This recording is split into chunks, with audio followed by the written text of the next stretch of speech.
Chapter 1177. Chiu Fu's eyes flashed. This vixen. Don't be fooled by her young age, she's a complete seductress. She's very despicable. A demoness. A cold glint flashed past. Demonesses should be dealt with as soon as possible to avoid bringing disaster to the human world. Vassal King Consort Wu put away her sorrowful mood and wiped her reddened eyes before smiling at Chiu Fu. Speaking of which, you are already 25 years old this year.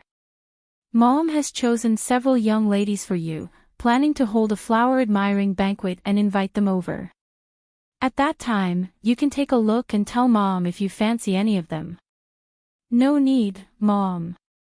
Chiu Fu shook his head dryly. This son already has a vassal prince consort candidate in mind. Oh. Princess Anam was taken aback before asking with a smile, which family's young lady caught my proud son's fancy? It's Commandery Princess Ihan, mother. What? That jinx. Princess Anam's expression changed, and she quickly shook her head in denial. No. You cannot marry that jinx who has lost both her parents. Perhaps she will bring disaster to our vassal king of Nan's estate. Her fate is too tenacious. You cannot marry her. Besides, she doesn't have any family background, so she is of no help to you. That Marquis of Su An's estate is managed by her aunt, so it has nothing to do with her. Mother, as long as the Queen Dowager stands behind her, what does a mere Marquis of Su An's estate amount to? Wu Hongma sighed and said with a nod, that's true. The Queen Dowager does like her a lot, but unfortunately, her fate is still too tenacious. What will we do if she jinxes Mom and your father in the future? Mother, if you are still worried, you can go find Honghai Temple's abbot Kong Hui after she marries in and ask for several Buddhist seals to suppress her. Mother, it seems that no noble daughter is as honorable as her. Chiu Fu's eyes turned as he said, the one this son is marrying should naturally be the best in this world. Wu Hongma smiled with pursed red lips as she said with a nod, child, you are right. Then we will proceed with the flower-admiring banquet and invite Ihan as well. My Chiao's section break, bang. Bang. Bang. Bang! Mo Lian had just knocked on the door of the secret chamber and let his little wife out. They hadn't even sat down to eat breakfast when they heard the sound of wind whistling and fighting coming from outside the door. Why is it you? Audacious fellow, how dare you trespass into our eastern palace? Hui Feng let out two strange cries from outside before falling silent. An incomparably swift voice flitted inside with a whoosh, and he sat down in front of Mo Lian at once. Jojo, I'm Duan Yu. Do you remember me? Duan Yu pointed at himself with one hand and propped up his chin with the other as he gazed at Arbor's expressionless face. Arbor was gnawing on a pancake when a few more sounds of fighting came from outside. Prince Mo raised his eyebrows with a half-smile. Only to see Situ Yi's figure flash as he also ran in. Good morning, little junior sister. Senior brother, I haven't eaten breakfast yet. Just in time, let's eat together. Mo Lian chuckled as he looked at these two fellows who had come uninvited.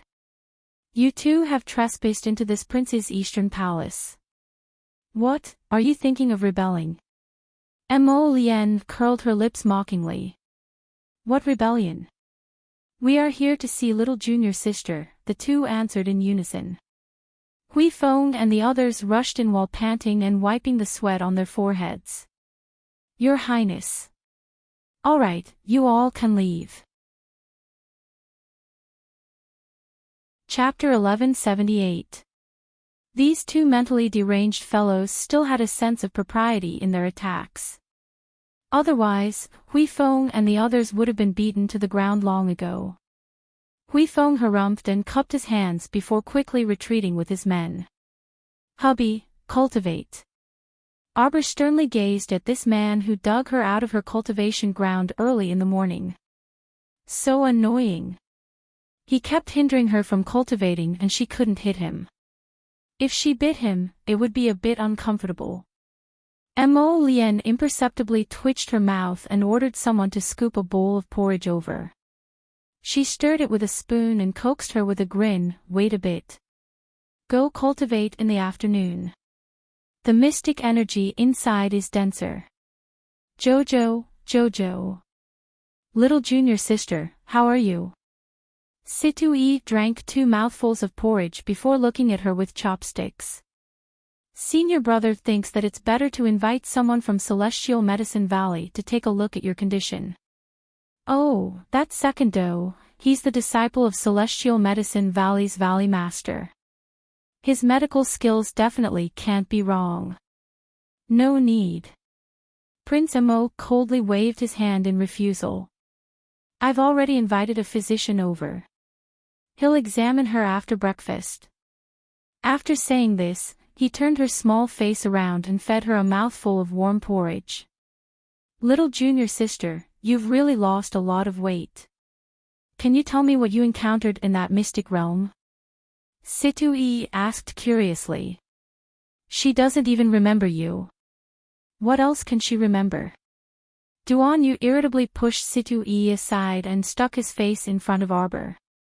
He kept calling out, "Jojo, Jojo, look at me. I'm Duan Yu. Duan Yu, do you still remember me?" "His name is Duan Yu," Mo Lien said as she fed the little fellow. "Duan Yu," Arbor repeated. Duan Yu nearly jumped up in joy. She remembers me. You're a clown sent by monkeys, right?" "She only casually said your name, idiot." Mo Lien and Situ-Yi both glanced at him with disdain. "His name is Senior Brother Situ. Senior Brother Situ." Arbor spoke as if he was a little monk chanting scriptures. The corners of Situ-Yi's mouth twitched as he silently glanced at Mo Lien. Mo Lien said calmly, "If I don't say that, she won't know how to address me." "So your name is Hubby?" the two of them asked in unison. "That's right. If I'm not your husband, then what am I?" Mo Lien shamelessly replied. Duan Yu grumpily glanced at him. Afterwards, he propped up his chin with one hand and tilted his head to say, "I wonder what kind of drug Jojo was fed to make him recognize us." The three of them looked at each other and sighed. After breakfast, the group of physicians that Mo Lien called over checked Arbor's pulse one by one, but when they left, all of them were frowning deeply. The Crown Princess was clearly healthy and didn't have any problems, so why did the Crown Prince stare at them with such a terrifying gaze every time? It was as if they hadn't diagnosed the Crown Princess' illness at all. But she wasn't sick at all. Not sick. Prince Mo glared at the last physician and angrily demanded, "All of you said she wasn't sick, so why can't you recognize her if she's not sick? She didn't hit her head before. Did you examine her clearly?" That unlucky physician prostrated on the ground and repeatedly kowtowed, "Reporting to Your Highness, this official's diagnosis is the same as theirs. Your Highness, the Crown Princess really doesn't have any problems at all." "Impossible!" Duan Yu shouted as he pounded the table. Chapter 1179. "It must be that you guys didn't detect anything." Duan Yu retorted angrily, "A bunch of quacks, quacks, quacks." The little fellow and the parrot chattered away and also shouted along with Duan Yu. Situ-Yi was a bit speechless, so he also suggested, "How about I invite the Do family's second brother Do over to examine little junior sister?" Sitting on the side, Xiaomu had long been annoyed to death from watching 17 to 18 physicians. When she saw them talking at this time, she quietly stood up by herself. After the trio discussed it, they decided that Situ-Yi would go to the Do family to invite second brother Do into the palace to treat Arbor. However, they discovered that the little lass had already disappeared. Mo Lian wanted to cry but had no tears. She ran into the bedroom's rear room alone to take a look inside after coming out. She went into closed-door cultivation. Go invite him tomorrow. She probably won't come out today. The main reason was that he was worried that if he went to harass her again, she would run off in anger and disappear without a trace. Situi burst out laughing. My heavens, little junior sister is so thirsty for cultivation. Ah. She ran off to cultivate just because you didn't pay attention to her for a few minutes. Mo Lian heaved a long sigh. How sullen must it be to have a wife who was so positive and diligent that she cultivated non-stop every day. What kind of medicine can make someone's head be filled with cultivation every day? Duan Yu blinked. It's too miraculous, don't you guys think so? Situi quickly interjected. Could it be that we wronged that punk from Beijing Manor and it wasn't his fault at all? Or perhaps, Jojo ate the wrong thing in the mystic realm. You're the one who ate the wrong thing. Mo Lian and Duan Yu rolled their eyes at him irritably. Jojo isn't that stupid. Situi shrugged. Alright then. I'll invite second young Master Do over at this time tomorrow. Remember to let me pass and don't let me barge in again. It's very annoying. Mo Lian reluctantly agreed. After sending off the two gods of plague, Huifeng's figure flashed and appeared in front of her again. Your Highness didn't attend morning court today, so you didn't know that several imperial censors had a direct confrontation with the vassal king of Nan. Mo Lian curled his lips in a spurious smile. How is it? Are the results out yet? The great king has accepted your suggestion. Today at the imperial court, it was announced that the vassal prince of Nan had rendered meritorious service in defeating Northern Qi, but he also needed to be punished for his lax management of the army. Since the two sides offset each other, it could be considered neither meritorious nor demerit. In addition, the great king also issued an edict to demote one of his generals. The edict should have reached that person's residence by now. Mo Lian sneered. What about the princess of Northern Qi? According to your wishes, the great king bestowed the Northern Qi princess to the vassal prince of Nan. Mo Lian laughed heartily. Well done. I originally wanted to let it rot in my hands. How could there be such a beautiful thing in the world? He brought it back himself, so he should enjoy it well. I'm afraid the vassal prince won't take this lying down. Just wait and see. This princess won't live for much longer.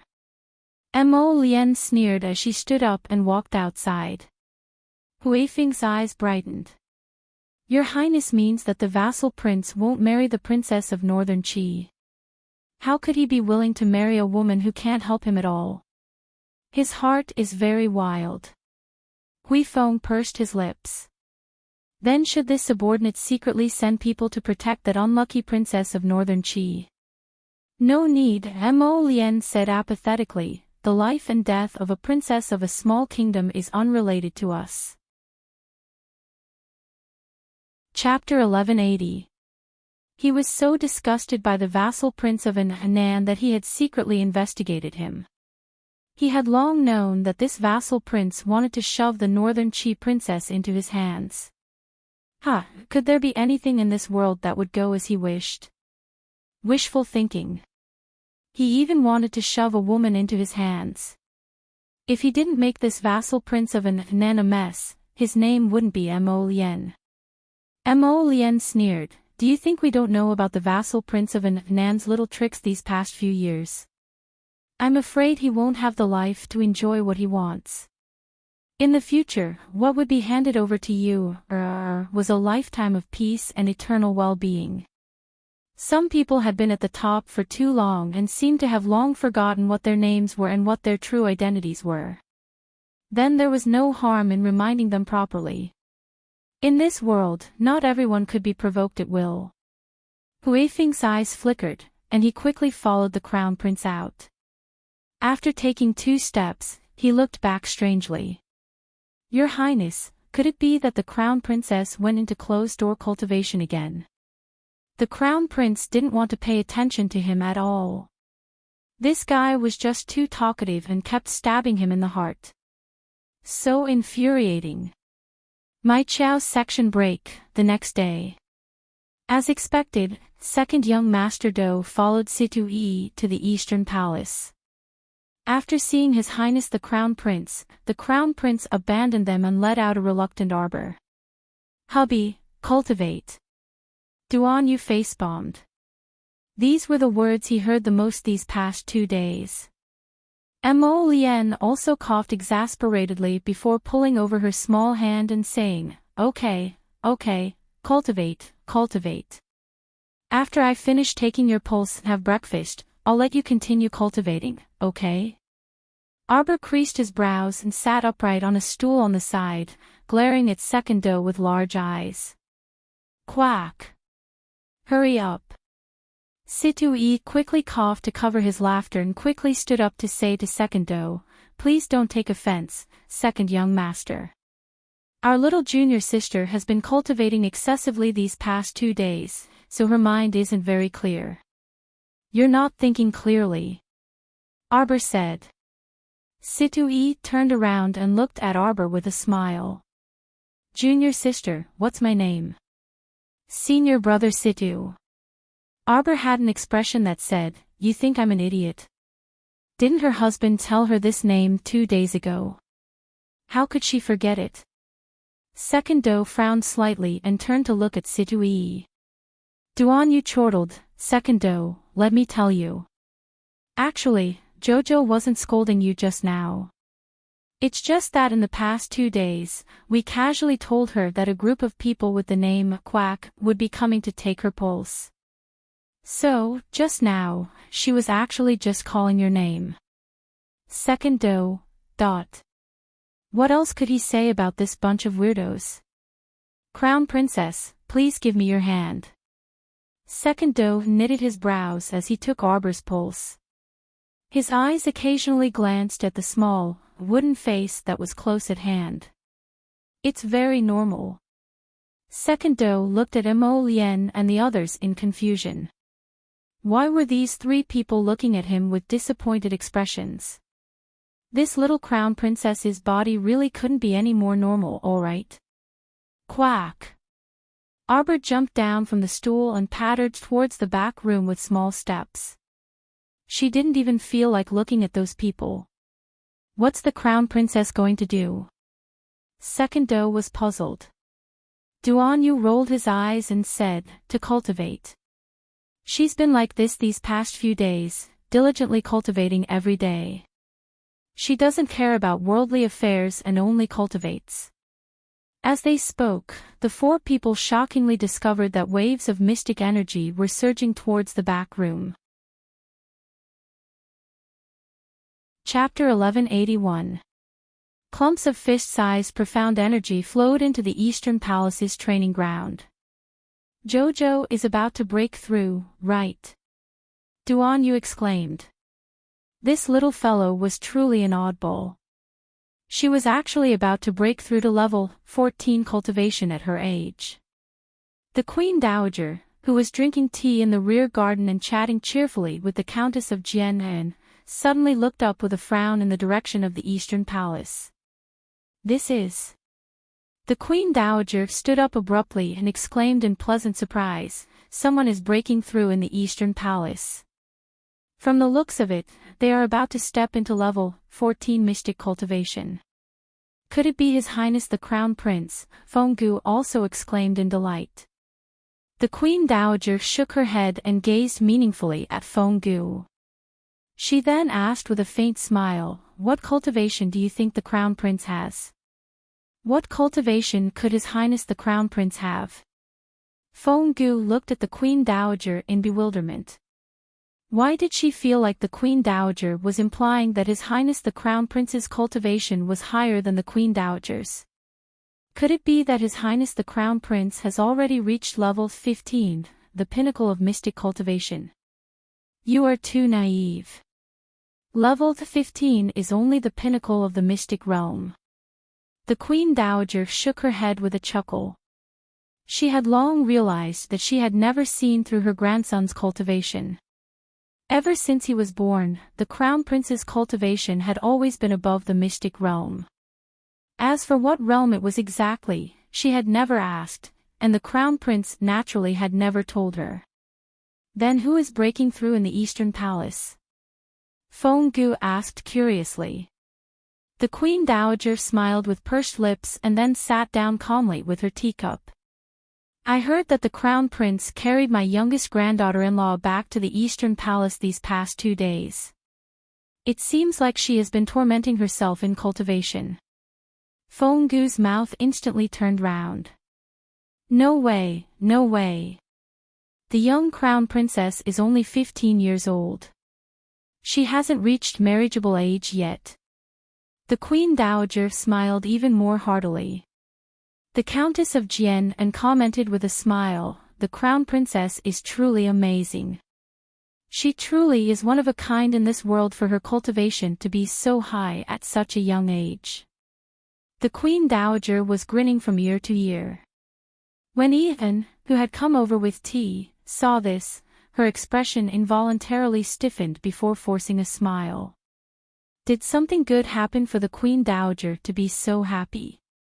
Feng Gu nodded with a smile as she took the saucer from Commandery Princess Anne's hand.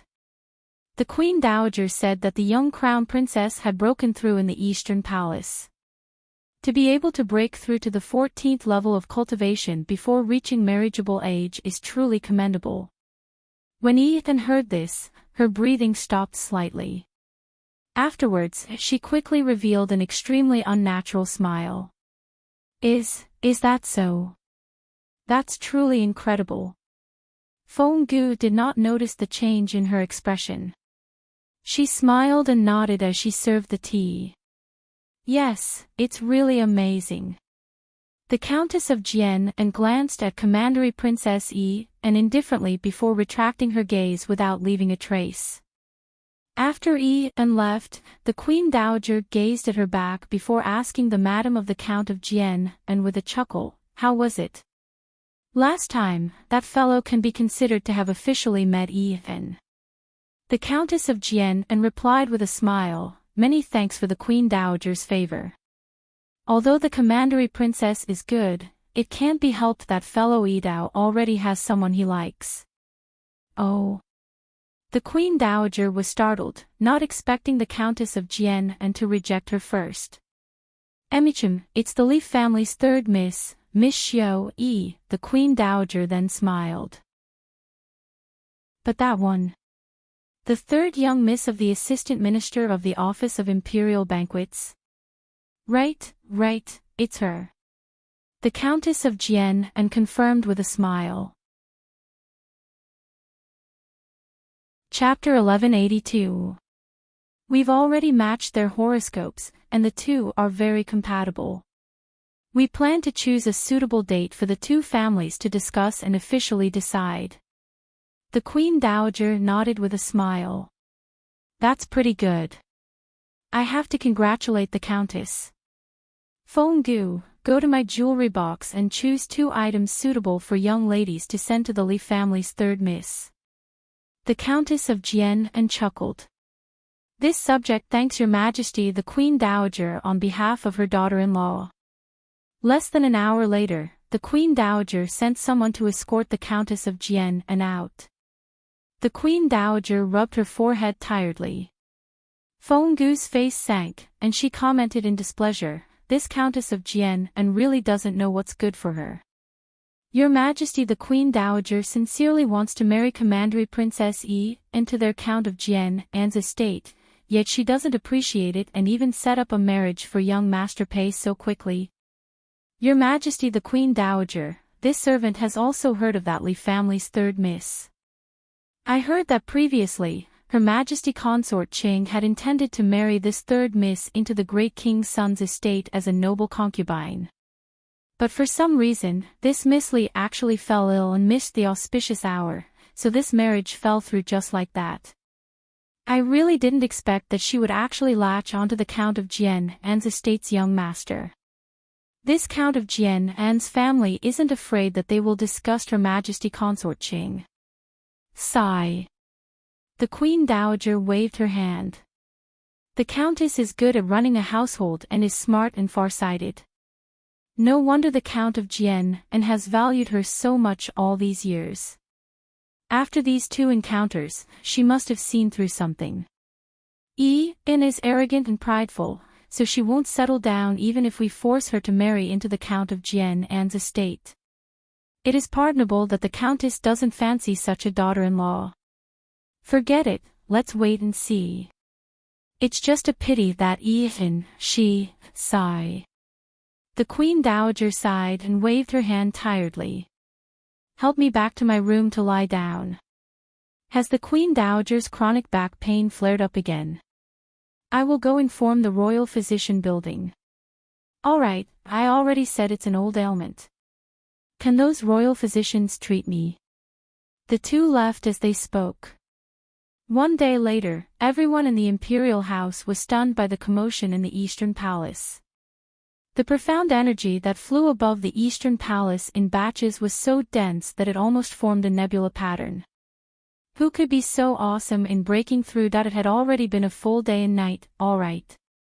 The dense profound energy seemed to have covered the entire Eastern Palace with a layer of white mist, making it impossible for anyone to see the situation inside. The men sent by the Great King and Empress to the Eastern Palace were sent back by Prince Mo. The people who returned only told the Great King that the Crown Princess is breaking through. Don't worry, everything is normal. Was this normal? A normal person would need a day and a night to break through. She must have sucked in all the profound energy around Guanlon City. It's nothing. It's normal.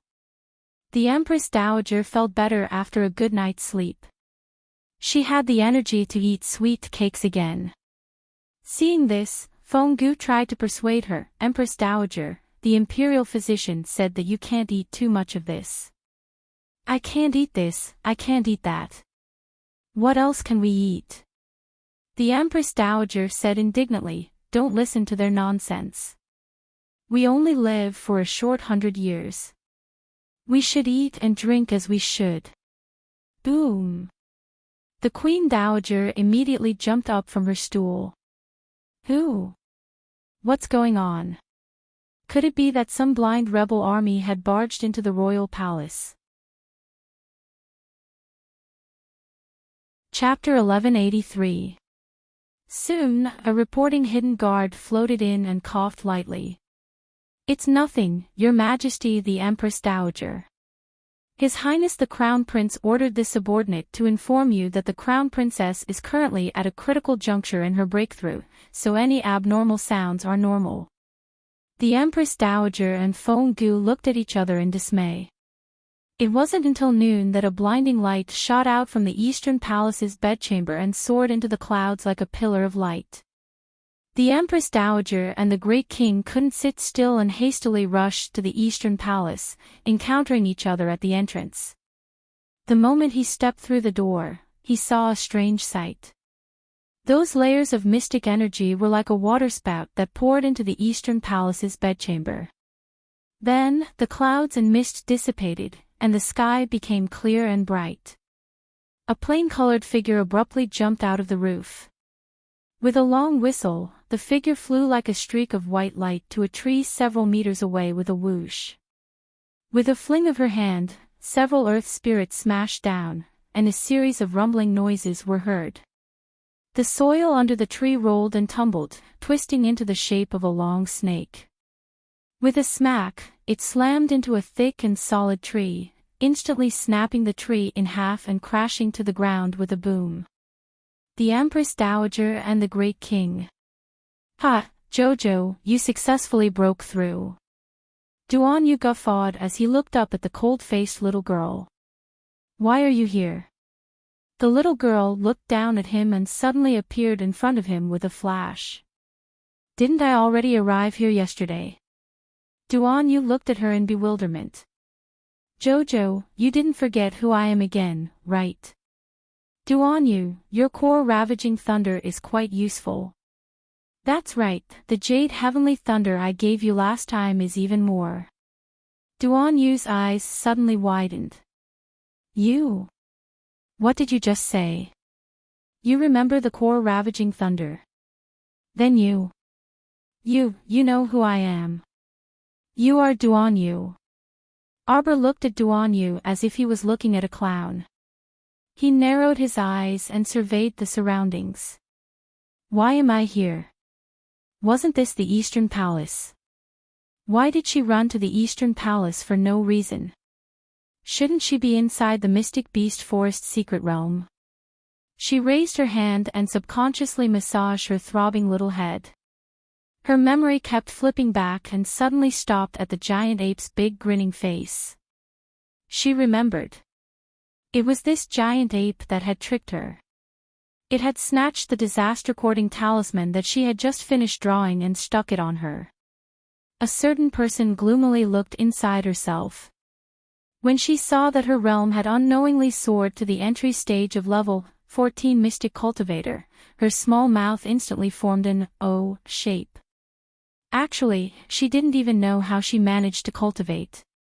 This was because even though she was awake now, she couldn't remember anything that had happened while the disaster-courting talisman was in effect. The little fellow pursed his lips and didn't say anything for a while. He stood there in a daze for a while. Mo Lien leaped over. Jojo.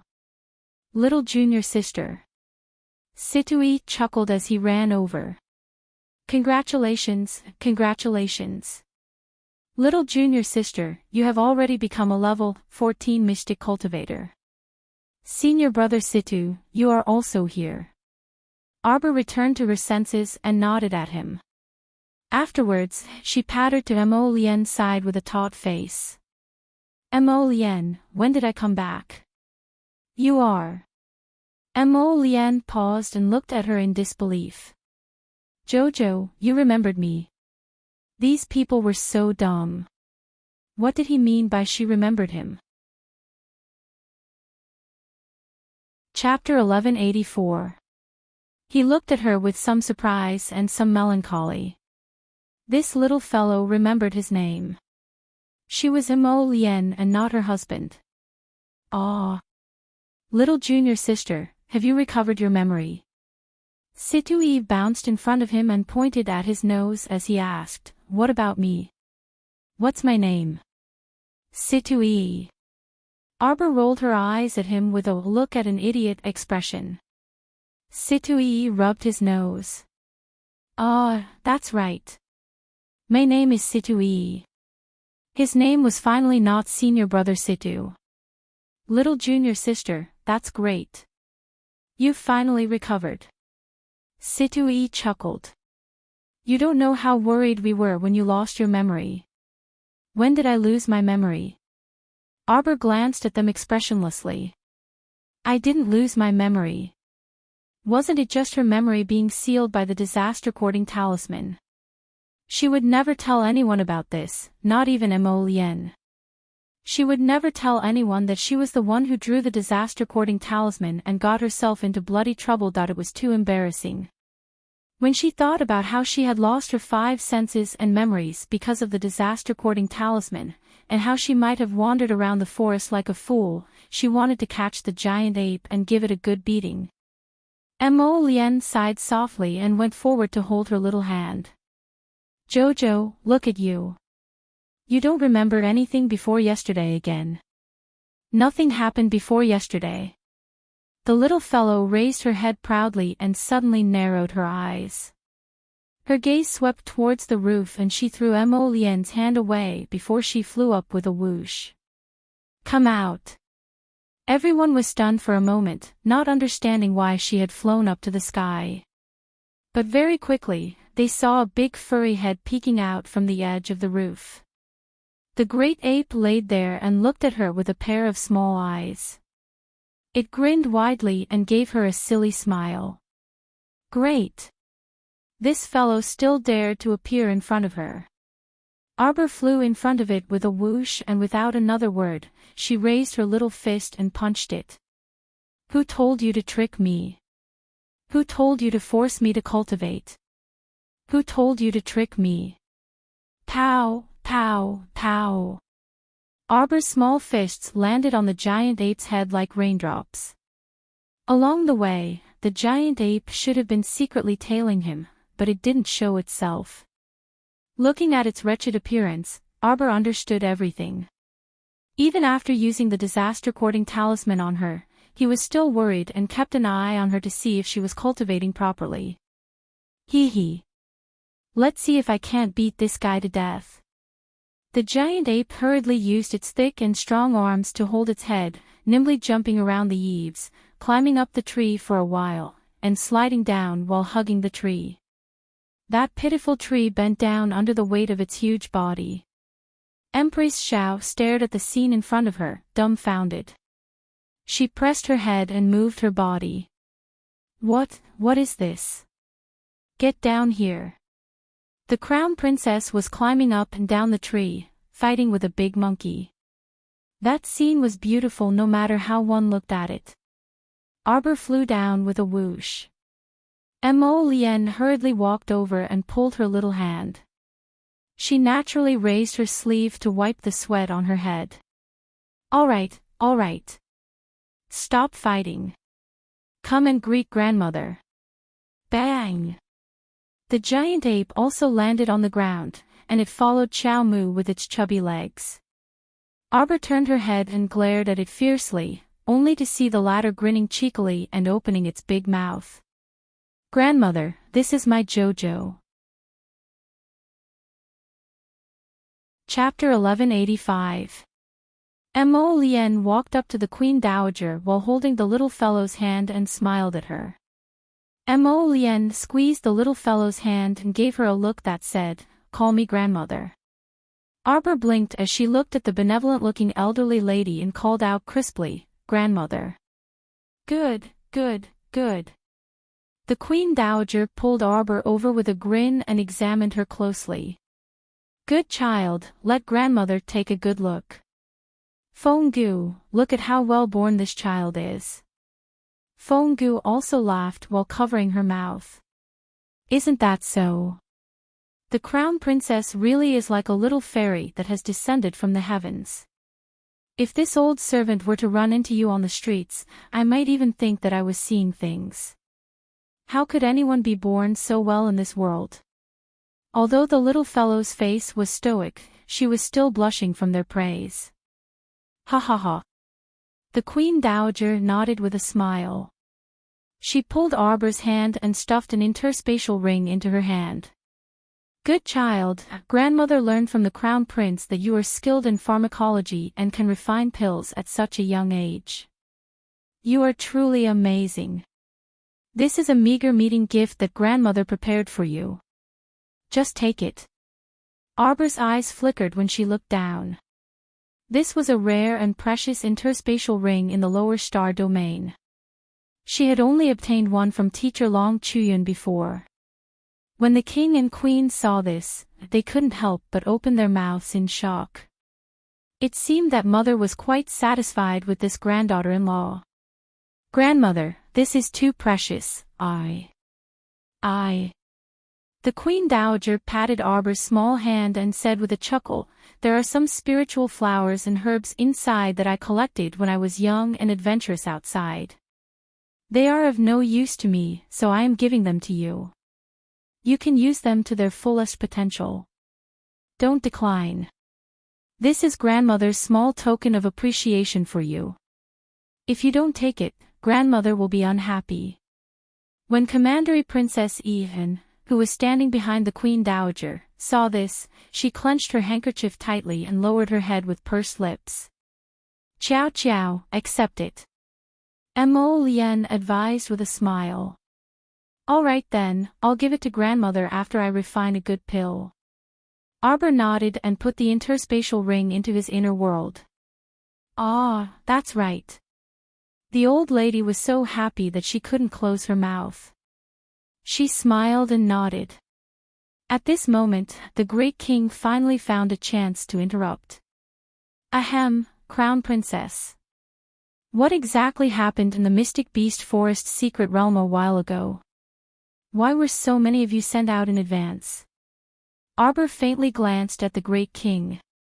Suddenly, his fingers moved and he took out a defensive profound artifact that looked like a thumb ring. With a swing of his hand, he threw it towards the Great King. I don't know. The secret realm suddenly collapsed. Before I left, I picked up several things, so I'll give this defensive mystic artifact to the Great King, Arbor said expressionlessly. The Great King was startled by her action at the beginning, but when he scooped up that defensive mystic artifact, he turned it over and over to examine it admiringly. Good stuff, this was good stuff. This defensive mystic artifact should also contain a trace of fire spiritual energy, so it should be a beginner-level spiritual artifact. This is indeed not bad. The Queen Dowager nodded in praise after taking a look. Great King, you can wear it at all times. Okay. The Great King was also amused and nodded repeatedly with a smile. Chapter 1186. When Arbor saw Empress Xiao looking in her direction, she thought for a moment before pulling out Wei Nanchu's gem-studded dagger from her waist and tossing it to Empress Xiao. For you to defend yourself. One had to know that Wei Nanchu was very resentful towards this spiritual weapon dagger because it was indeed a pretty good item. Empress Xiao held the dagger and examined it. At first, she felt that this dagger was rather beautiful, but then she realized that it was actually a spiritual weapon dagger, so she glanced at Arbor with a complicated gaze. I can also use this spiritual weapon? Empress Xiao couldn't help but ask. You can, Imperial Mother. After this kind of spiritual weapon recognizes its master, it will automatically suppress to a cultivation realm suitable for you. Mo Lian nodded and explained, although it can't display the spiritual weapon's full power after being suppressed, at least 60% of its power can be retained. But isn't that a waste? Empress Xiao softly muttered. It was quite melancholy. Her cultivation realm had always been around level 5 mystic cultivator for many years. It wasn't that she didn't work hard enough, but that her constitution and aptitude determined whether she could walk further on her path in the future. She was the type of person with mediocre aptitude among mystic cultivators. Being able to enter level 5 mystic cultivator realm was already considered her limit.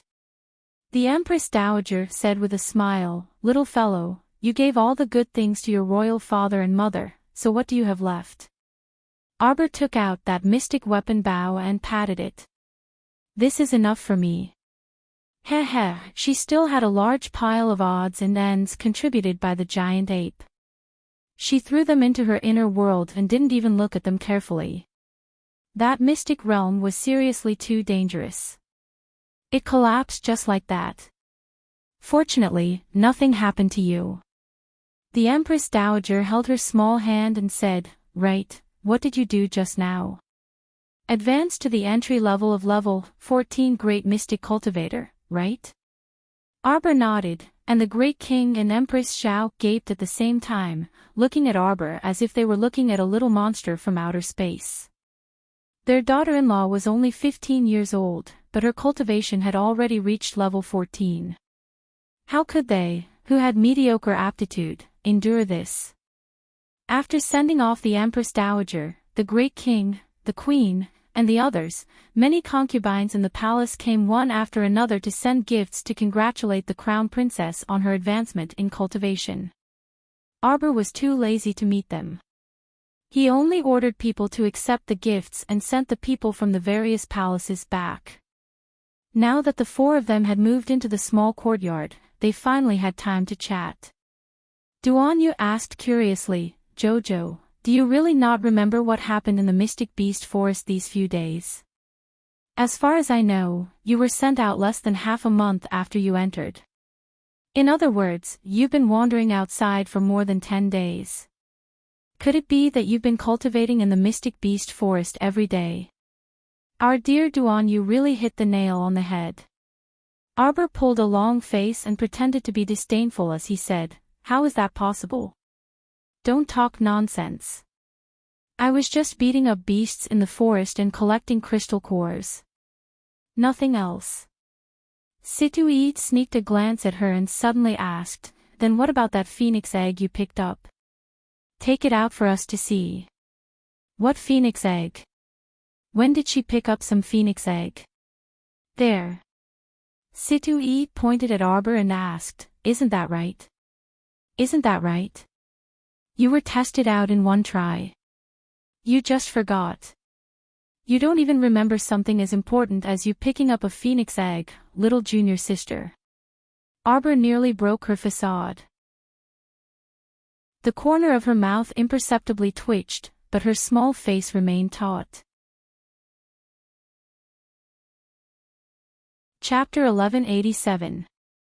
Indeed, Arbor herself had already discovered that she had completely forgotten everything that happened in the past 15 days after the rapid cultivation talisman was stuck on her. This was probably the curse's side effect. But she just wouldn't tell them that she had forgotten. She would rather die than admit that she had wandered around the forest like an idiot for so many days and even foolishly forgot everything that happened during that period of time, that it was so humiliating. Cough. Arbor sank into her inner world to take a look. Sure enough, she strangely discovered that there really was a large resplendent golden-red egg lying inside her inner world. She took out the egg and flung it in front of Situate and the others. "What kind of phoenix egg is this?" "It's just a large-sized egg." Pfft. Situate spat out a mouthful of tea. Duanyu, who was sitting across from him, nimbly opened a folding fan in his hand, which blocked all of his tea. His handsome face instantly darkened, and he grumbled, "Situate, what are you spitting for? So filthy." Miss Chiao also waved her small hand in disdain. At this time, she heard that egg indignantly yell, "You're the large-sized egg, your whole family is made of eggs." "What are you saying?" Arbor's small face darkened. She sat there and stared at the egg with a dignified air, casually summoning Qinghuan. Qinghuan had long been impatient to come out. The moment he came out, he looked at her in pleasant surprise and exclaimed, "Master, Master, you finally woke up." Miss Chiao glared at him warningly. "I've been very clear-headed the entire time." Haha, his tsundere little master was willing to suffer because of her pride. It seemed like she didn't want to admit that she had been tricked by the rapid cultivation talisman she drew before. Qinghuan immediately understood and quickly beamed like a flower. Right, little master, you've been especially clear-headed the entire time. You've been especially diligent in cultivating during this period of time, so you just couldn't be bothered with them." "That's right." Arbor nodded and coughed lightly before pointing at that egg and asking, "What's going on with this egg?" The corner of Qinghuan's mouth twitched, then she vividly described what happened that day. When she talked about how Arbor was walking in the forest and was almost hit by a phoenix egg, the three men present all looked at her with strange gazes. "This is the good fortune accumulated from 10 lifetimes, Situate muttered in a low voice. "Tell me, who would be able to walk in the forest and get smashed by a phoenix egg for no reason? Only this strange child could do that." Then Master kicked the egg away.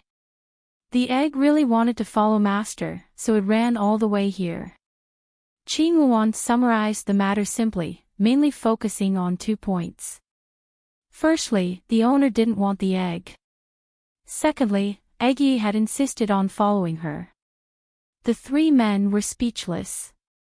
Hee. What egg? You're an egg. Your whole family is an egg. This seat said, "This seat is the ancient Bloodfire great god. You mere mortals dare to look down on this seat like this. Wait until this seat recovers his true phoenix body, this seat will teach you a lesson." Arbor stretched out her leg to kick it, but who knew that the egg would roll especially fast and slip behind Mo Lien in a roll. It shouted angrily, you kicked me again, you kicked me again. The egg was so heartbroken. Why did it follow such an unreliable master? Oh, that's right, little master, Chirpy is awake, Ching-Wan hurriedly said. Arbor was a little stunned and kept muttering in her heart, this disaster-courting talisman caused her to miss so many things. Chapter 1188. Even if she stubbornly refused to admit it, how could these three men in front of her not know that she really had forgotten what happened in the Mystic Beast Forest? But seeing that she was determined not to say anything, they could only make up their minds not to ask. Mo Lien coughed lightly, chuckled, and changed the topic. Jojo, this is great. Little Fatty is also awake, so you can be at ease in the future. Arbor fished out the little white squirrel and rubbed its head. The little squirrel happily rubbed against her hand and turned to glare at Mo Lien. Who's little Fatty? You. Mo Lien reached out and abruptly picked up its tail, turning it upside down. She looked at it with a grin and said, you seem to have the aura of a sacred beast on you, although it's so faint that it's almost undetectable. But you are a little strange. The little white squirrel hastily tucked its tail between its legs and shook its small body, kicking its limbs wildly as it wailed, Master, Master, little Master. Ah! There's a big brother demon here who wants to catch me. Xiao Mu's mouth twitched as she slapped away Mo Lien's hand. She then picked up this little fat squirrel and placed it on her knees. She cast the man an irritated glance. Don't bully it all the time. Seeing that the little fat squirrel was about to dig its little claws into the little fellow's chest, Mo Lien's cold eyes narrowed, and she directly picked it up again and flung it outside. Pu. Ching-Wan covered her mouth and snickered. Master. The little fat squirrel pitifully ran over to her with tears in its eyes. Under Mo Lien's oppressive gaze, how would he dare to randomly climb onto Master? He could only bear with that man's terrifying gaze and jump onto the little fellow's shoulder. He then obediently crouched there, petrified and motionless. Arbor propped up her chin with both hands and sighed. Stop fooling around. I'm vexed. Mo Lien saw that she looked tired and reached out to rub her head. Jojo, if you're tired, go back to your room and rest. Recently, you've been cultivating all day long. You haven't been able to eat or sleep well. You really need to recuperate for a while, okay? Mo Lien said softly. Arbor nodded. She still had to make time to go home. Her parents were probably worried about her. Thump, thump, thump. The giant ape moved its thick buttocks, walked to her side, and sat down. Xiao Mu swept it a glance and didn't happily respond to it in a huff. Jojo, where did you get this ape? Duan Yu was dying of curiosity. Jojo refused to talk about it. She must have had a lot of things happen after she came out of the Arcana land. Darling Xiao snorted and glanced at the giant ape. Him. I picked it up in the forest. The three of them immediately looked at her as if they were looking at a god. Could this child be any more outlandish? She randomly wandered around the forest for a few days, and not only did she pick up a phoenix egg, but she also picked up a powerful giant ape. Why didn't I pick up anything when I went to the Mystic Beast Forest for training? Situ Yi asked with a melancholy expression. Ha ha ha. Duan Yu couldn't resist guffawing. Can you compare to our Jojo? Our Xiao Xiao is a person who was born with great luck. Situ Yi rubbed his nose and nodded in agreement. That is indeed the case. Oh, right, little junior sister, do you still remember? Before Situ Yi could finish speaking, he saw Duan Yu and Mo Lien simultaneously glaring at him. Ahem. Situ Yi pretended to cough and then stopped talking. Chapter 1189. Remember what? Arbor couldn't help but look at him in confusion when he paused mid-sentence. Situ-yi sent the two of them a look before continuing, do you still remember Beijing Manor's young master Ding Yun? Arbor expressionlessly looked at her senior brother Situ and shook her head in less than 2 seconds, her aloof face devoid of any emotion. I don't know him. Duan Yu wanted to laugh, but he also felt some sympathy for that pitiful young master Ding. Jojo had probably been transported out of the Mystic Beast Forest's secret realm, so she was completely oblivious to everything that had happened during this period of time until today.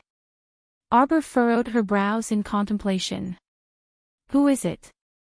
Do I know him? Mo Lien reached out to pinch her small face. Don't think about it if you don't know him. He's merely an idle person. Situ-yi sighed softly. Little junior sister, then don't think about it. Alright, Jojo should be tired, you guys hurry up and leave. I won't be seeing you out. Mo Lien directly ordered them to leave. She stood up and pulled Xiao Qiao's small hand, dragging her towards the bedchamber. Jojo, sleep and rest well. What do you want to eat later? Mo Lien, do you smell a stench? As the little fellow walked, she carelessly tugged at his sleeve and sniffed it. Mo Lien, he leaned close to her ear and whispered, you haven't bathed for many days. It's your body that stinks.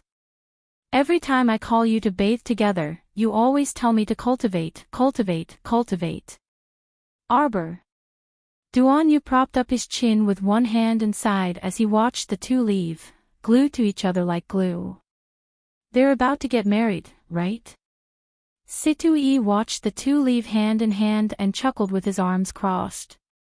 Looking closely, they're quite compatible, aren't they? Duan Yu merely stood there and gazed into the distance, not speaking for a long time. Situ-yi looked back and sighed before patting Duan Yu's shoulder. Let's go, brother Duan Yu. I'll treat you to a drink. Humph, why would a carefree person like me need to drown his sorrows in alcohol? Duan Yu brushed away his hand and stood up with a chuckle. However, accompanying you for a drink or two is also fine. You don't need to drown your sorrows in wine. Your sorrows are written in your eyes. Situ-yi shook his head helplessly. The word love was really a disaster for the common people. Dividing line. Our dear Qiao Mu slept for a long time. She slept for a whole day and night. When she woke up, it was already noon of the next day. She was actually able to sleep for so long. It was obvious that she was really tired. After a good night's sleep, Arbor felt much better. He kicked his legs and sat up from the bed. As soon as she moved, Xiao Yao pushed the door open and entered. She looked at her with a grin and called out, Miss, you're finally awake. Xiao Yao. Xiao Yao excitedly put down the wash basin in her hands and ran to Arbor to hold her hands. Miss, you finally recognize me. Yesterday, His Highness told me that you recovered, but I didn't believe it. Xiao Yao is really too happy to see that you're perfectly fine today. What could have happened to me? Arbor stretched her small arms and legs with her hands on her hips. Accompany me home today. Xiao Yao covered her mouth and laughed. His Highness has already prepared a carriage and is waiting. Once Miss wakes up and has her meal, we can go home. Arbor sat down at the table and used her chopsticks to pick up a pastry and send it to her small mouth. Chapter 1190. When she turned around and saw Xiao Yao chuckling with her head lowered, Arbor couldn't help but ask curiously, what are you secretly laughing at? Nothing, nothing. She was thinking of how His Highness had fooled around with Miss during a meal. The Queen had caught them red-handed. Recalling His Highness's greasy hands made her grin from ear to ear. It's weird. Qiao Mu picked up another pastry and ate it. After drinking half a bowl of congee, she rubbed her small, round belly. Where's Mo Lien? He hasn't come back yet. His Highness is discussing matters with a Mr. Shangwan in the study. They should be ending soon. Crown Princess, Commandery Princess and requests an audience. Xiao 11Z quickly walked in from outside. Who is she? Arbor quickly put down her bowl and chopsticks as she asked in confusion. Xiao Yao explained with a smile, the day before yesterday, Commandery Princess and the royal concubines from each palace sent gifts to congratulate Miss on her advancement. Oh. Arbor wiped her small mouth and asked with a nod, you've accepted them all. They've been stored in the small storeroom. Does Miss want to go over and take a look? No need. Arbor waved her small hand. Aren't they all just worldly items? What's there to look at? That's true. Xiao Yao nodded. She knew that her miss had an abundance of good things on hand, so she naturally looked down on them. Xiao 11Z stood on the side for a long time. Seeing that the Crown Princess didn't respond, he couldn't help asking softly, does the Crown Princess want this servant to send the Commandery Princess away? Send her away. Arbor nodded. She didn't have the leisure to see this and that all day long. If she had the time, she might as well refine pills in peace. Xiao 11Z nodded and retreated. He then greeted Commandery Princess and with a smile, saying, please forgive me, Commandery Princess. Little Master is still resting. If there is anything, Commandery Princess might as well instruct this servant. When Little Master wakes up, this servant will pass on the message. Commandery Princess was taken aback, as though she had not expected Arbor to reject her. Even if it was for the sake of the Empress Dowager, she wouldn't do such a disrespectful thing. This little Crown Princess really didn't know the ways of the world. And shook her head with a smile without showing any dissatisfaction on her face. No need. Since the Crown Princess is still resting, I won't disturb her. I'll visit another day. All right. Xiao 11Z beamed with joy and nodded. Allow this servant to see the royal princess off. As turned to leave, her gaze landed on the ceiling of the palace.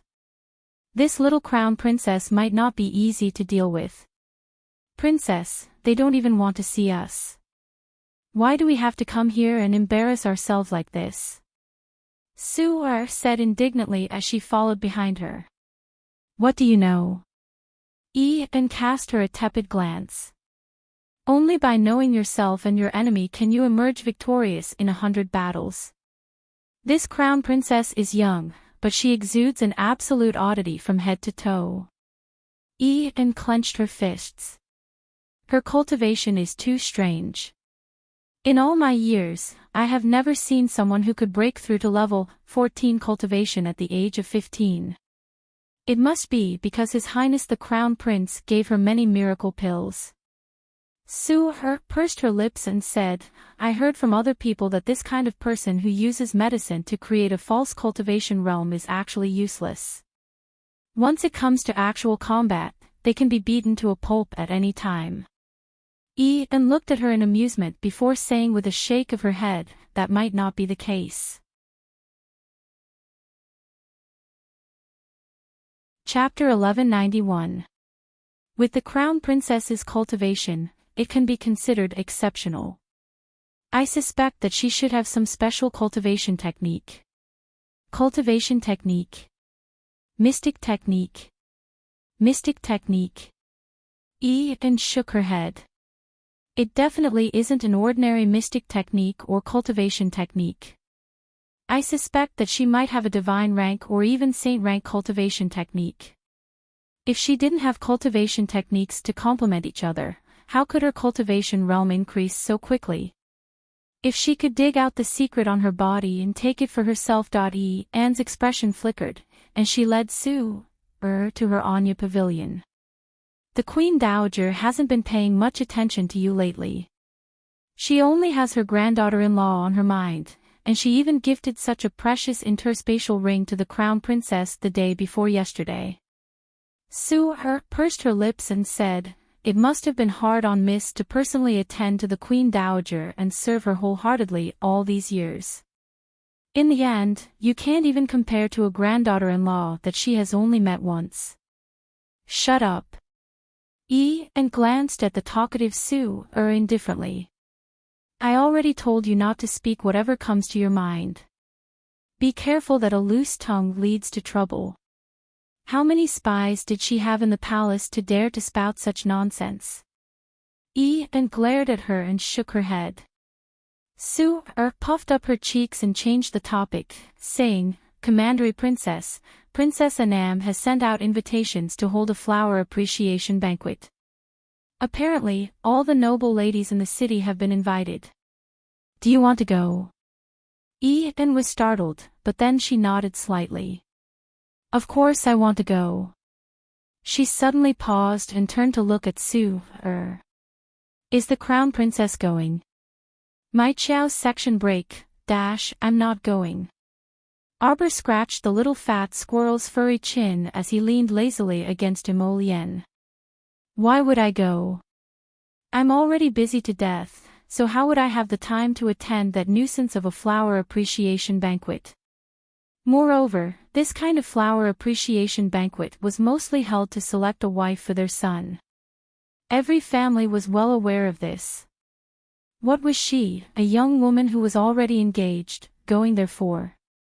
There was absolutely no need for that." The crown prince casually threw the invitation card out of the carriage window. Hugging his wife, he smiled and said, "All right, I won't go. Jojo, if you're tired, take a nap." Arbor puffed his cheeks. "I just woke up.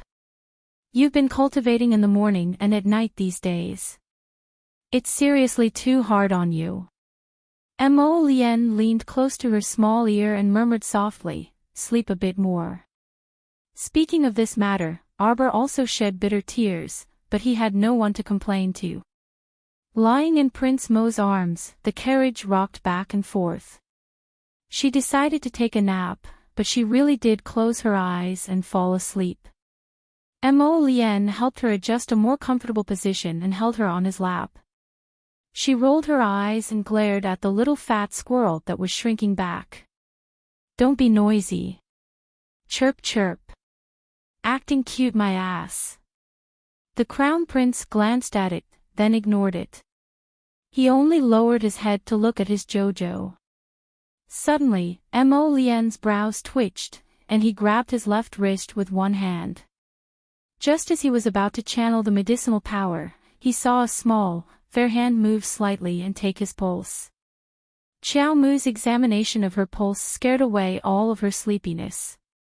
She rolled and sat up. "You? Why didn't you say you were poisoned?" Immerse hugged her soft body and comforted her softly, "It's fine." "What do you mean it's fine? This poison is a neurotoxin, right?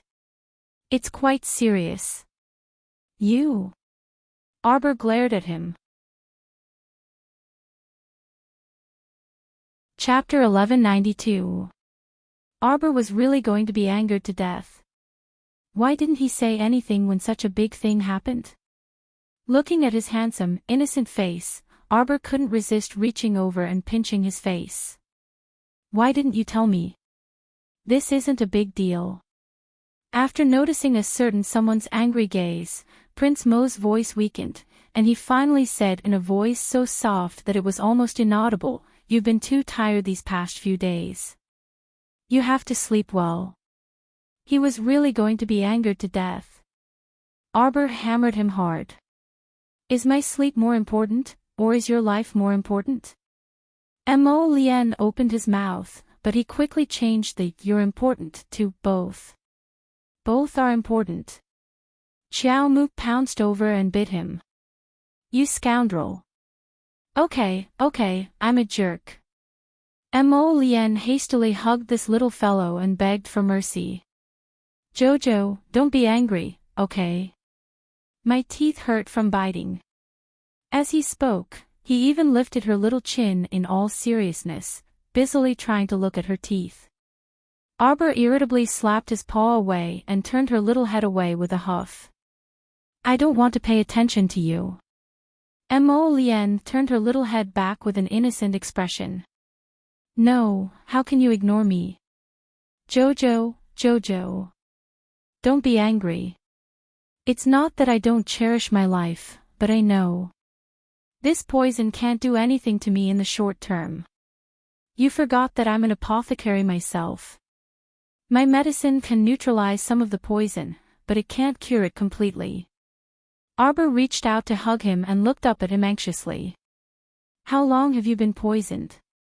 Not long after you left the Mo Kingdom capital, Ding Ting Ding suddenly sent me a message. Ding Ting Ding was the one who poisoned you. Arbor's little face darkened, inwardly recording another score against Ding Ting Ding. It's him. Mo Lien nodded and said, Ding Ting Ding controls level 8 wood spirits and is quite powerful. The reason why I was poisoned was because I was plotted against by him, but he didn't get any benefits either. You've been poisoned for a month. Arbor looked at him in surprise. No, not a month, at most half a month. Mo Lien hugged her small body and swayed gently. I'm fine. Xiao Moot smacked his head with her small fist. Idiot. Mo Lien. Arbor grumpily took out a bottle of antidote from his inner world. Take this first. I'll make an antidote for you tonight. I just don't know if I have all the herbs I need.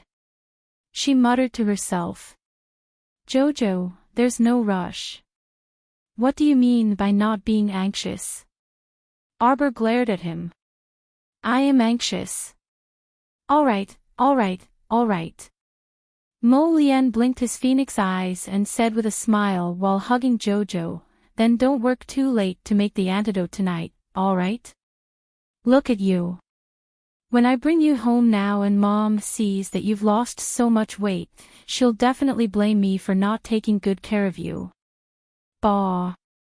Arbor grumpily glanced at him. You're just worried that Mom will blame you.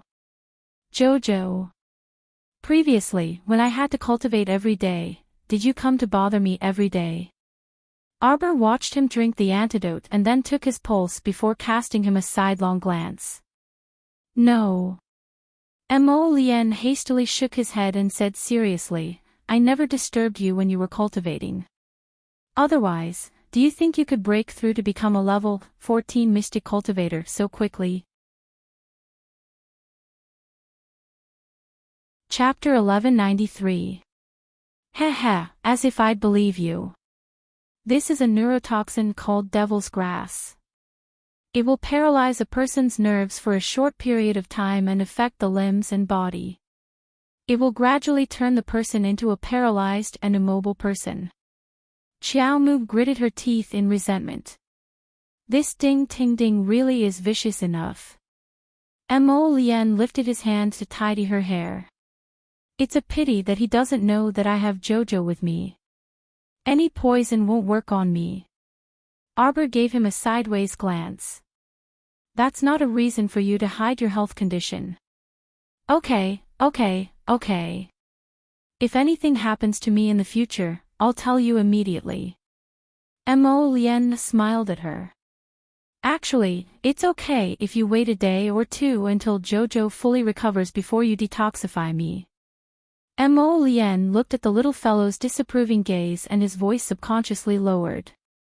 He couldn't help but laugh as he hugged her and said, Okay, I admit my mistake. Hurry up and cure me, baby. Humph. Arbor glanced at him, refusing to accept his act of being obedient. This person didn't care about his own health at all. He was so annoying. Jojo. Mo Lien turned her small body around and lowered his head to plant a kiss on her cheek. Don't be angry with me anymore, okay? Dang. Suddenly, the sound of gongs and drums could be heard from the streets. Dear neighbors and fellow villagers, today is the grand opening of the House of Treasures. There will be a large-scale auction in the evening. We invite all of you to attend. When Arbor heard the sound, she pulled open the window and looked outside. What house of treasures?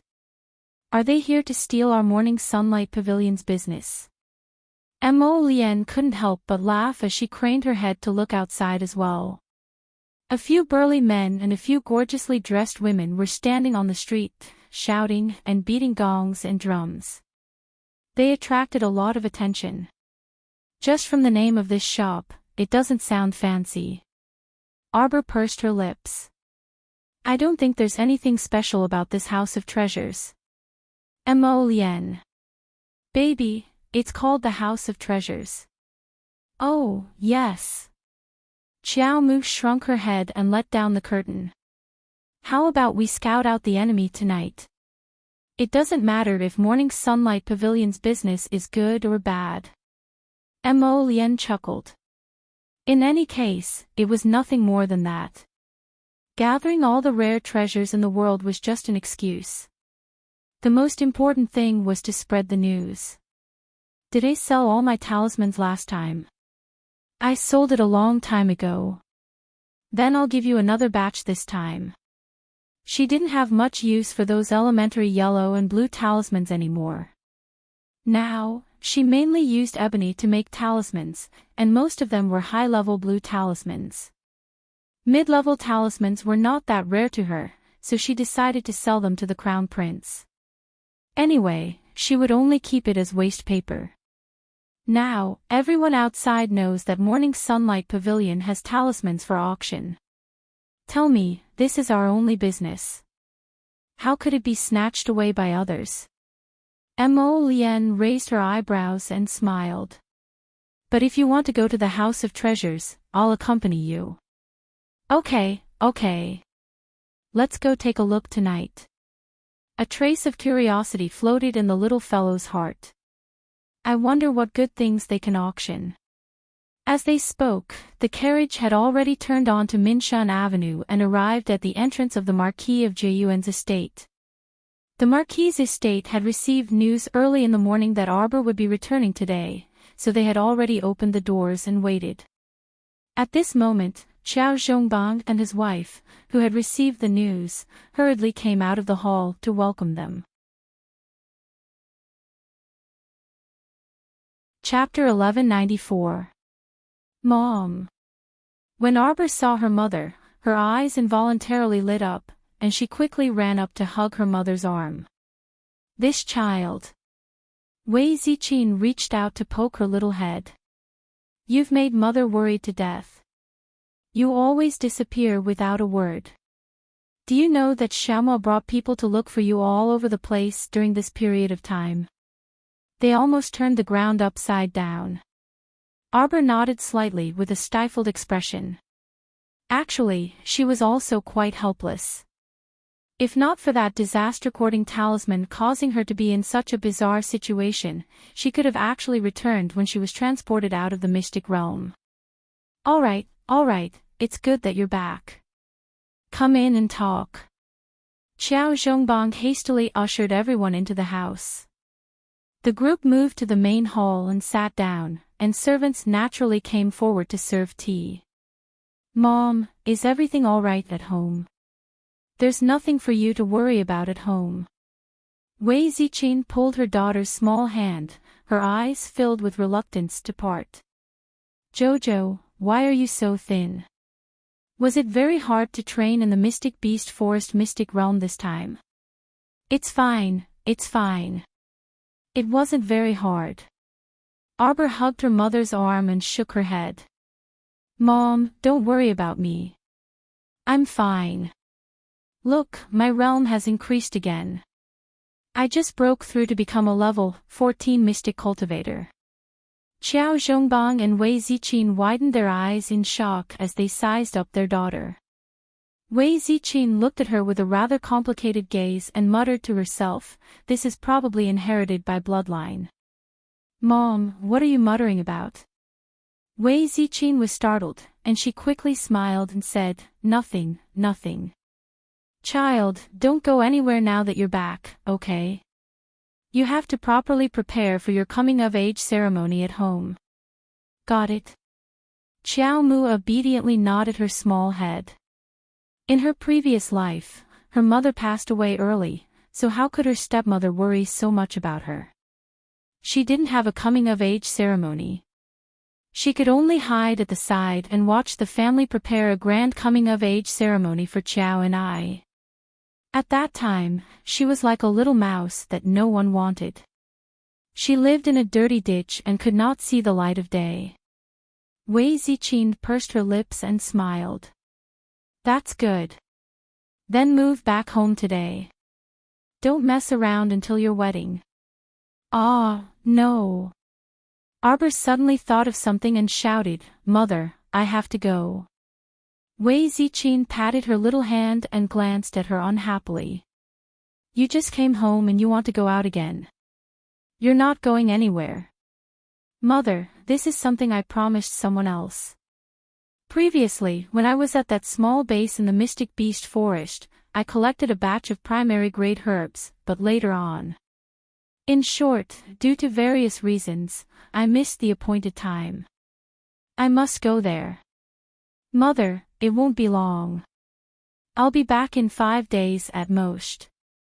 5 days. Wei Ziqin widened her eyes. There's still more than half a month before your coming-of-age ceremony. 4 days. Just 4 days. Arbor stretched out 4 little fingers and waved them in front of her mother. She shook her arm coquettishly and said, Mother, I'll definitely rush back on time. You can rest assured now that your little Mo will accompany me, right? Crown Prince Mo, who was currently sulking over the fact that his wife was moving back to the Qiao estate, suddenly brightened his eyes when he heard this. He immediately switched sides with his wife and nodded repeatedly. Mom, don't worry. With me accompanying Qiao Qiao, I definitely won't let her go missing again this time. Wife, I'm good to you, right? Mo Lien winked at Xiao Qiao. Chapter 1195. Wei Ziqin rolled her eyes at the couple and poked her daughter's head. You only know how to use Xiaomo as a shield. It's okay, Mom. I just love to shield Jojo. I can shield him from anything. Wei Ziqin looked at her son-in-law speechlessly. Okay then, but remember to come back quickly. In 4 days at the latest, you'll have to move back home with your mother. I know. Mom, sister is back.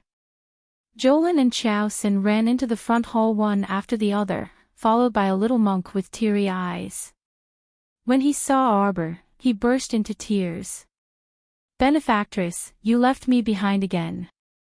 Arbor didn't even have time to say anything to his sister-in-law before he hurriedly left his seat and carried the crying little monk over. Little monk, why do you monks always like to cry? A monk is also a human. When a person is sad, tears will always flow. The little monk sobbed as he spoke. Xiao Zhongbang couldn't help but twitch his mouth when he heard this. There were more and more weirdos at home. What should he do? Little monk, you cry every time you see my sister. Do you think we don't treat you well? Jolin put her hands on her hips and rolled her eyes at him angrily. You are good, but you are not as good as Benefactress.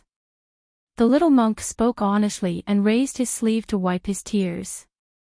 Benefactress and I have been through trials and tribulations since we were young.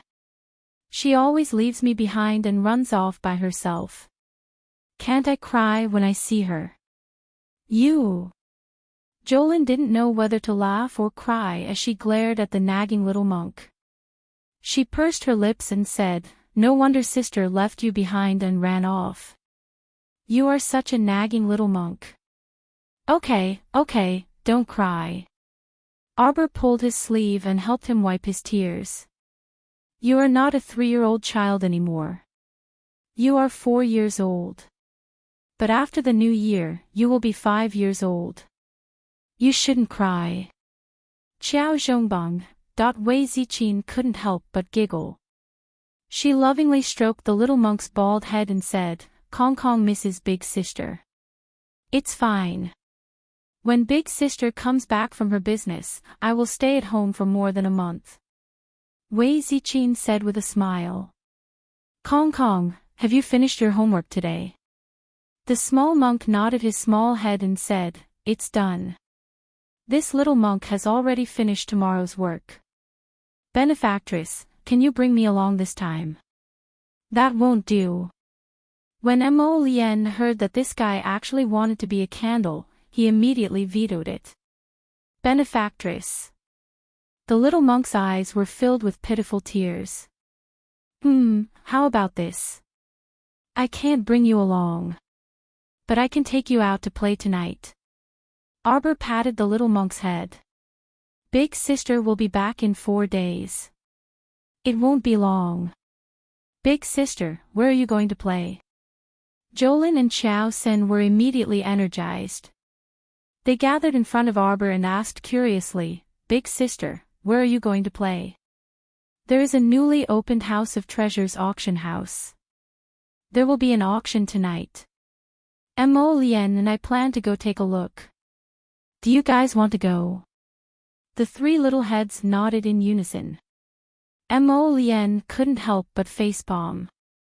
Was there a need to ask?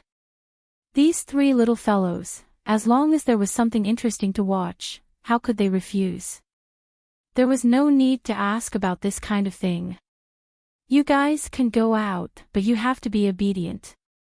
Don't cause trouble for your big sister, Wei Ziqin reminded them. Mother, we are very obedient. Chapter 1196. Jojo, there's something else I need to tell you, Wei Ziqin said with a smile. Do you still remember the day Mother was abducted by the Qiao family? She went out with Madame Ren of Taichung Temple because she was looking for a girl from Madame Ren's 4th branch for your second uncle. That girl is 24 years old and has a rather hard life. However, Mother thinks she's not bad, and your second uncle is also quite satisfied. Mother plans to ask Madame Ren to go to the girl's house in a few days and settle the marriage date. Let's discuss the wedding date. If there are no accidents, your second uncle's wedding date will probably be before yours. Qiao Muluan's eyes widened. So urgent. Am I going to have a new second aunt? That girl has already been delayed for 24 years, so it's quite urgent. However, don't worry, Mother has seen that girl. Her temperament and appearance are both pretty good. Wei Ziqin smiled and nodded. Your second aunt left early, so your second uncle has been delayed all these years. Now that Xiaohu has grown up, our family's life is getting better and better. Your second uncle, he. The family was happily chatting when they suddenly heard a startled cry from outside the courtyard. Second old master, second old master. Eldest young master, what's wrong with second old master? Qiao Zhongbang and the others hurried out the door, but what they saw almost made them faint from fright. They saw second uncle Qiao hanging from his son Qiaohu's shoulder. Half of his body had been beaten until it was covered in blood. He looked incomparably frightening. No wonder the servant's voice trembled. Second uncle.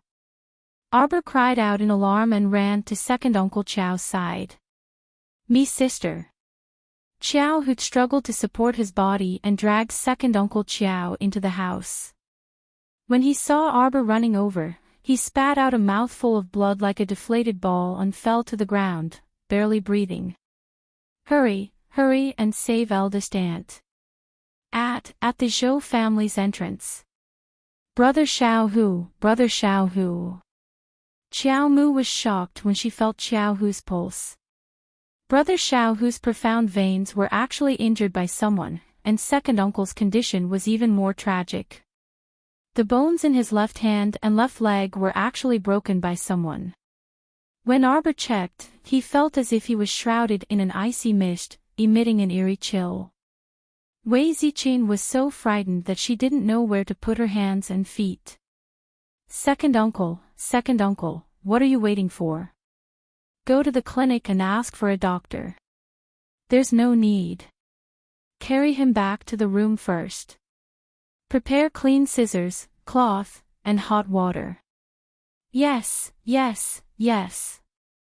Our Jojo is an alchemist. Our Jojo can see it. Wei Ziqin was so anxious that she was confused. The crown prince had already ordered the swift hidden guards to carry Qiao Zhongxing and his son to the side room. Go and find out what's going on. The crown prince ordered with a solemn face. Hui Feng immediately cupped his fists and accepted the order. He leaped over the wall with 2 other hidden guards to investigate the matter. Arbor closed the door to the side room and flashed into the room alone. He first fed the father and son 2 healing pills before starting to treat second Uncle Qiao, whose injuries were more serious. After an hour, second Uncle Qiao's hands and feet were all wrapped in a splint that Arbor had prepared. Qiao who also fed him another pill and fell into a deep sleep after the acupuncture treatment. When Arbor was done, Prince Mo happened to push open the door and enter. Seeing her tired expression, he quickly reached out to support her. Jojo, our second uncle and Xiaohu all right? Wei Ziqin asked worriedly. Chapter 1197. I'm fine. Arbor frowned slightly. However, when Brother Xiaohu was performing acupuncture, he kept repeating, "Sister, save eldest aunt, save eldest aunt." Wei Ziqin walked in and heard Arbor say that her second uncle and his son were fine. She hurriedly bowed to the heavens and the earth and cupped her hands. "Io, what happened to second uncle and Xiaohu?" "They were fine when we left the house this morning. Mother, don't worry. I've already sent people to investigate. I believe there will be news soon." That's good, that's good. I don't know who did it, to be so cruel. Mom, do you still remember eldest aunt? Qiao Mu abruptly interrupted her mother's words and asked. Qiao Zhongbang stepped in with an ugly expression. Jojo, your eldest aunt Qiao Wenqiu married far away in Willow City a long time ago. She had a good life before, but her in-laws were strict and didn't allow her to go back to her parents' home for many years. Arbor nodded. Actually, she had some impression of her eldest aunt Qiao Wenqiu. Compared to her youngest aunt who was doted on by the old madam, her eldest aunt's life was much harder. Because she was the eldest sister, before she got married, her eldest aunt basically took care of everything outside the house. When she married far away in Willow City, it was said that her life wasn't good either. She had a strict mother-in-law. After she gave birth to a daughter, she was especially disliked by her mother-in-law and couldn't even go back to her parents' home. In her previous life, her eldest aunt Qiao Wenqiu had a very weak presence. Moreover, after the zombie outbreak, she hadn't heard any news about her eldest aunt's family. However, she didn't expect that in this life. If she didn't hear wrong, Brother Xiaohu kept repeating, "Save eldest aunt. Save eldest aunt." Arbor frowned in confusion. She turned to her father and asked, "Father, have you had any news about eldest aunt these past few years?" "Nope." Qiao Zhongbang shook his head. "Ever since we wandered out of Quoto village, we haven't seen your eldest aunt. Your eldest aunt came back once when you were 3 years old. Roland, who is 7 years old and your cousin, is 4 years older than you. I haven't seen her since." Wei Ziqin sighed when she mentioned her aunt. "Your aunt's mother-in-law. She's a very powerful woman. After your eldest aunt got married, she didn't even dare to return to her maiden home. If she dares to mention the matter of returning to her maternal family, her mother-in-law will not only scold her, but will also beat her." Arbor was speechless when he heard that. Why was it another punching bag? She had already asked someone to send the 2 pitiful punching bags that she had saved the day before back to the water realm. Too weak, really. Arbor was a little angry when she thought of the weak Merfolk clan. She didn't know where her anger came from. If not for the fact that Master Long Chuyun and Senior Xuanji had asked her to treat the merfolk race well, she would not have bothered with such a weak race. Your Highness. Huifeng's voice came from outside the door. Come in, Mo Lien called aloofly. Huifeng swiftly appeared beside them with 2 hidden guards in tow. He bowed in salute. We've already found out, Your Highness. Speak. Second Master Qiao and eldest young Master Qiao were injured by 2 level 11 body cultivators at the Zhou residence's entrance. Why did those body cultivators from the Zhou residence injure second uncle and Xiao Hu for no reason? Wei Ziqin was enraged. Chapter 1198. It's like this, madam. Huifeng turned around and bowed to Wei Ziqin before replying. The Zhou family's eldest son, Zhou Yuan, chased Xiuqi's wife out early this morning. Qiao family's second master and eldest young master just happened to pass by. Qiao Mu raised her hand to rub her head.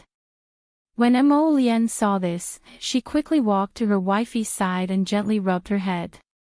Wei Ziqin and Qiao Zhongbang glanced at their daughter and son-in-law before being drawn back by Huifeng's words. So second master recognized with a single glance that the person crying and making a fuss outside the Zhou estate was his long-lost eldest sister, Qiao Wenqiu. It really was Wenqiu. Qiao Zhongbang gaped in shock. After second master questioned her, he found out from Qiao Wenqiu that the Zhou family's eldest son, Zhou Yuan, had divorced his niece, Pu Rulan, in order to marry the daughter of the richest Gao family. He was so angry that he immediately went up to the Zhou family to reason with them. And then they were beaten up. Arbor's expression darkened. Just a few words. Did the Zhou family want to kill second uncle and brother Xiao Hu? Apparently, these 2 formidable body cultivators were sent by the daughter of the richest Gao family, Gao Qiqi. They were the ones who injured second master and eldest young master. Huifeng quickly finished his report and stood behind Prince Mo. The Zhou family could have hit anyone, but they ended up hitting second master Qiao. Encountering someone as protective as the crown princess, this matter probably couldn't be settled peacefully. Then what about Wenqiu? Where are Wenqiu and her daughter right now? Qiao Zhongbang couldn't help but ask. The matter has blown up, and it looks like someone's going to die. Someone secretly went to the capital magistrate's office, and Sir Pang Dehai sent people to investigate. Seeing that the matter has blown up, the Zhou family didn't dare to make a fuss for the time being, so they locked up Qiao Wenqiu and Pu Rulan. They're currently locked up in the Zhou residence. Qiao Zhongbang punched the door and furiously exclaimed, "They're intolerable bullies. Are they bullying our Qiao family for having no one?" Father. As soon as Arbor called out, Qiao Zhongbang waved his hand at her and said, "You and the crown prince don't get involved in this matter. Father will personally bring some people to the Zhou family to see if they will let him go." How could Arbor be at ease? Although her father had taken a mystic breakthrough pill a while ago and had broken through to become a level 9 mystic cultivator, the other party had 2 level 11 body cultivators. Perhaps there were other hidden forces. If Qiao Zhongbang went there so rashly, wouldn't he be asking for a beating? No, father, it's too dangerous. Arbor shook his head. Find some secret guards. No need. Qiao Zhongbang waved his hand and said, "This is our Qiao family's matter. How can we trouble the crown prince for everything? Daughter, don't worry. Father is going to reason with them and ask them to let you go. Don't tell me they would dare to beat me up so brazenly." In any case, he was the Marquis of Jiayu and personally conferred by the great king. He wasn't a commoner who could be beaten up by anyone. Arbor pursed her lips and mused for a long time. "Father, it's fine if you want to reason with the Zhou family, but you have to bring my mystic beast." Qiao Zhongbang immediately said, "Ah, you want me to bring that green bird?" "No. Arbor dragged Xiao Zhongbang and the others out the door, only to see a giant ape jump down from the roof and grin at them. Wei Ziqin jumped in fright and took a step back. What a giant ape! Emichim, mother, don't worry. It won't attack people. Arbor patted the giant ape's head. Chapter 1199. Dad, bring my mystic beast to the Zhou family. Only then can I be at ease. Arbor turned his head and stared at the giant ape solemnly as he instructed, I'll give you a chance to turn over a new leaf and protect my dad well. Xiao Zhongbang didn't know whether to laugh or cry.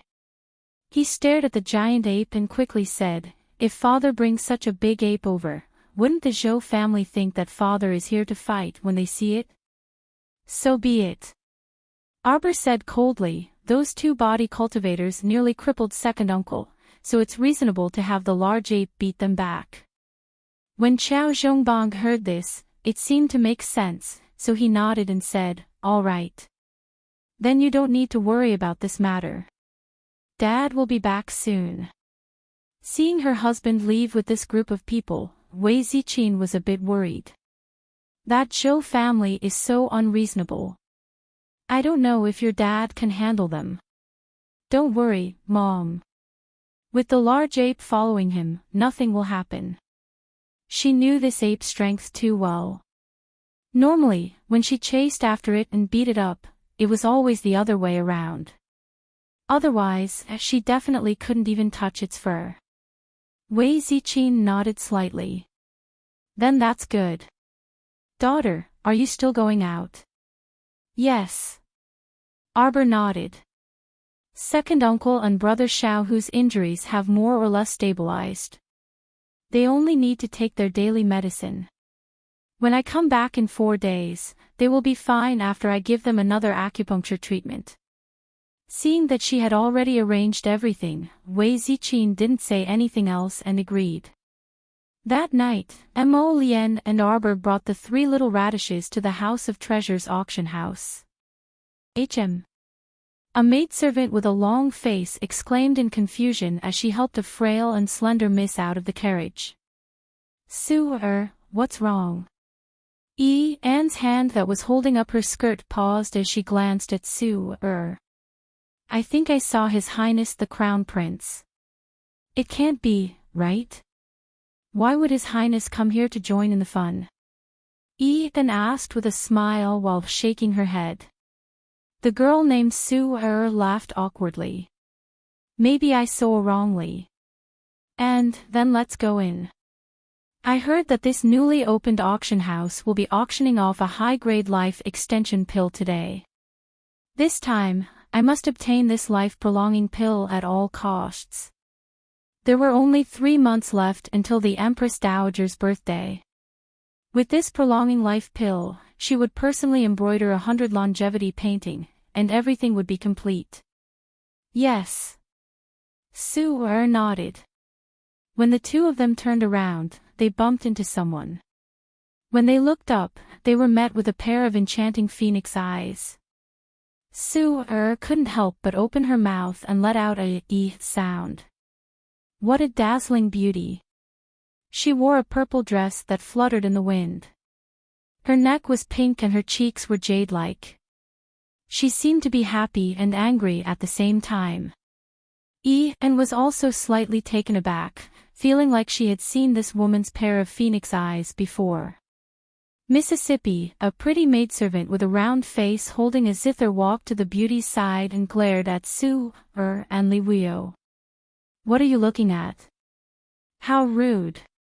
If you keep looking, I'll dig your eyes out. Why are you so fierce? It's not like we're looking at you. Also scolded with a glare. What did you say? Don't you know who our miss is? You actually dare to be so impudent. Which household's dog are you from? Tell us your master's name. The round-faced maidservant had a sharp tongue. And which household's dog are you from? Tell us your master's name first. All right, Bao Yen. A low and gentle voice said, "Don't be rude."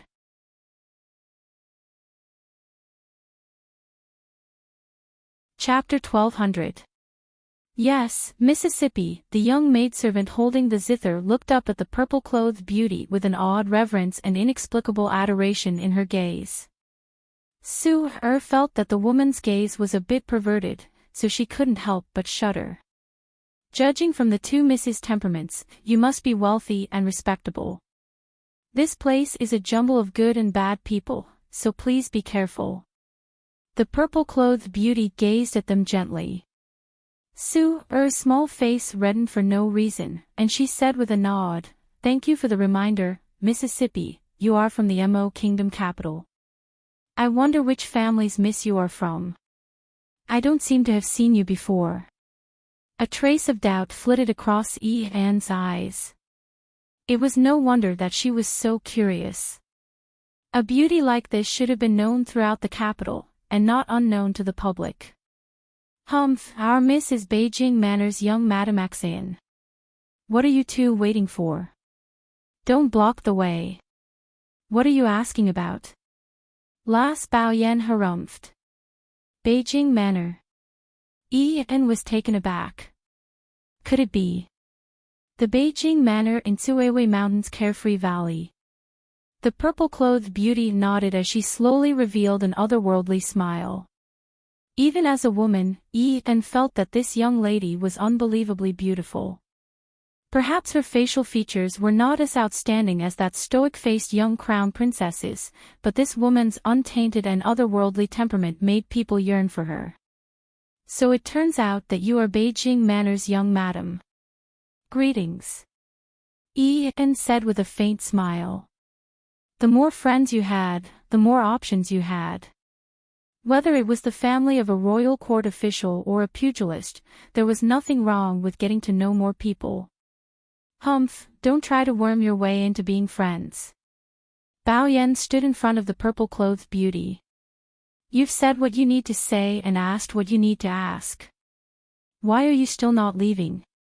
Anne and Sue couldn't help exchanging glances. Anne shook her head with a smile. Why are you, little lass, so unreasonable? Humph. Don't think that I don't know what you are scheming. I'm telling you, don't have any improper thoughts about my miss. Bao Yan. The purple-clothed beauty creased her brows. What nonsense are you spouting? Don't be rude. Mississippi, I haven't left the valley for a long time. It's rare for me to meet two friends who I can talk to. I want to talk more. This request isn't too much, right? The purple-clothed beauty stared at Bao Yan and said coldly. Yes. Bao Yan pursed her lips, stomped her feet, and slowly retreated behind her. A thin cold light flashed through her eyes. Gentlemen, I've booked a private room on the second floor. If you're willing, why don't you come in together? When she looked into your eyes with a pleading expression, even if you were made of stone or wood, you couldn't bear to disobey her wishes. Anne pondered for a moment. When she recalled that she hadn't been able to book a private room today, it wasn't bad that there was a ready-made invitation for her. He nodded and said with a smile, "Thank you." The purple-clothed beauty seemed to be very happy. She waved her sleeve and made an inviting gesture. Please. Bao Yan followed behind the three of them. She pursed her lips and laughed sarcastically. These two women were really stupid. They couldn't even tell whether their young master was a man or a woman, yet they still wanted to be on good terms with Beijing Manor. What a joke. If it weren't for the fact that their young master felt that these two people were still a bit useful. Haha. He really wouldn't have paid attention to this idiotic master and servant.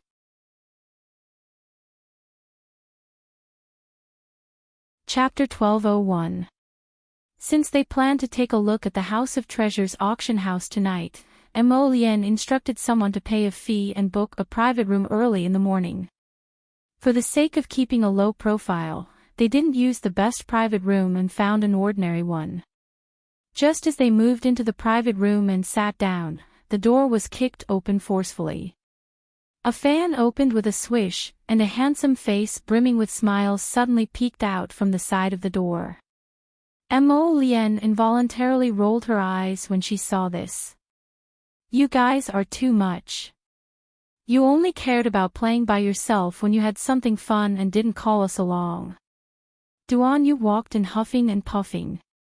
Behind him were Situ Yi, Daybreak Sex Liang Qingqing, and Shang Kun. Arbor was a bit surprised, and he stood up. Senior brother Situ, senior sister Liang. Little junior sister. When did senior sister Liang come? After coming out of the Mystic Beast Forest, we were delayed for a few days on the road, so we only arrived last night. Liang Qingqing laughed heartily and patted Arbor's shoulder. Little junior sister, I haven't had the time to congratulate you. After obtaining the phoenix egg, your strength increased by a large margin again. Senior sister, it's not as exaggerated as you say. It's just a small improvement. Arbor shook his head with a serious expression. When Shang Kun heard this, he involuntarily rolled his eyes inwardly. This child's advancement was like drinking and eating. What small improvement? In any case, with his current strength, he had long been unable to discern this child's cultivation realm. Hey, my little junior sister, I've already heard that you broke through to become a level 14 mystic cultivator at such a young age. This isn't a small improvement. Liang Qingqing laughed heartily as she pulled Arbor's hand and sat down on the side. She pointed at the men and took the lead. Hey, what are you guys spacing out for? Sit. Situ Yi glanced at her speechlessly before sitting down and saying with a smile, Prince Mo, we've truly disturbed you today. This House of Treasures auction house has been spreading news everywhere these past 2 days that 2 supreme-grade treasures will be auctioned at the auction house. One is that prolongation pill, and the other is said to be a space ring. This is really rare. Everyone is here for this spatial ring. Yes, I also want to see how many items this spatial ring can store. If it's good, I'll fight with them for it. Spatial rings have different sizes too. Mo Lien said indifferently, according to the ability of the spiritual equipment master, the spatial rings forged will naturally be different. Duan Yu folded his slender legs and swayed them frivolously. We mystic cultivators have our own inner worlds, so why would we need a spatial ring? These are all worldly possessions. Don't you agree, Jojo? Arbor nodded. She had a storage talisman, so why would she need a space ring? Those were indeed worldly possessions. As for the prolongation pill, it was concocted from the high-rank prolongation grass, which was a grade higher than the intermediate-rank prolongation pill. However, it wasn't of much use to Qiao Mu. She even had a longevity tree, so she was only waiting for it to bloom and bear fruit. The effects of a single longevity fruit were many times greater than that of any longevity pill or prolongation pill. Benefactress, I'm hungry. Didn't you just eat dinner? Qiao Sen raised his small hand and rubbed the little monk's head hard. The little monk hurriedly pushed his hand away and used his fingers to scratch his bald head. With a serious expression, he said, I'm hungry. As he spoke, he even rubbed his belly with his small hand and looked eagerly at Arbor. Chapter 1202. If they were gluttonous, then they were gluttonous. What hungry? Arbor took out some pastries and fruits from her inner world and stuffed those 3 little foodies' mouths. Afterwards, she stood up and walked to the window to look down. At this time, the venue below was already filled with people. This House of Treasures auction was packed with people, and many high officials and nobles had come. At this time, an enchanting female attendant knocked on the door and walked in. When her gaze swept over the several outstanding men in the private room, her eyes involuntarily brightened. She walked up with her belly exposed and swayed her body. The female attendant handed a thin booklet to Mo Lien and said coquettishly, "Young sirs, these are the items for tonight's auction. Please take a look." Mo Lien didn't reach out to take the booklet, so Hui Feng stepped in front of the woman first and waved his hand in annoyance. "Got it. Just leave the booklet on the table. You can leave." That woman angrily stomped her feet and placed the booklet on a small table on the side. She turned around and threw a coquettish glance at Duan Yu and Situ Yi. The latter both averted their gazes, feeling that it stung their eyes. Seeing that no one was paying attention to her, the woman stomped out again. When she closed the door, she heard an icy yet crisp voice say, "Is there something wrong with that person's eyes?" The woman's foot slipped and she almost fell to the ground. Arbor was puzzled. She only saw that woman blinking madly at Mo Lien and Duan Yu from the moment she walked into the exit. What was it if there wasn't something wrong with her? Liang Qingqing sputtered with laughter when she heard this. She hooked her arm around Arbor's shoulder and said with a chuckle, right, there's something wrong with her eyes." Situ Yi couldn't help but glance at Prince Mo sympathetically. Their little junior sister hasn't been enlightened yet. Prince Mo's path is long and arduous. As Liang Qingqing spoke, she reached out to take that thin booklet and flipped to the first page. She couldn't help but snicker. "Oh, this auction house is a bit interesting.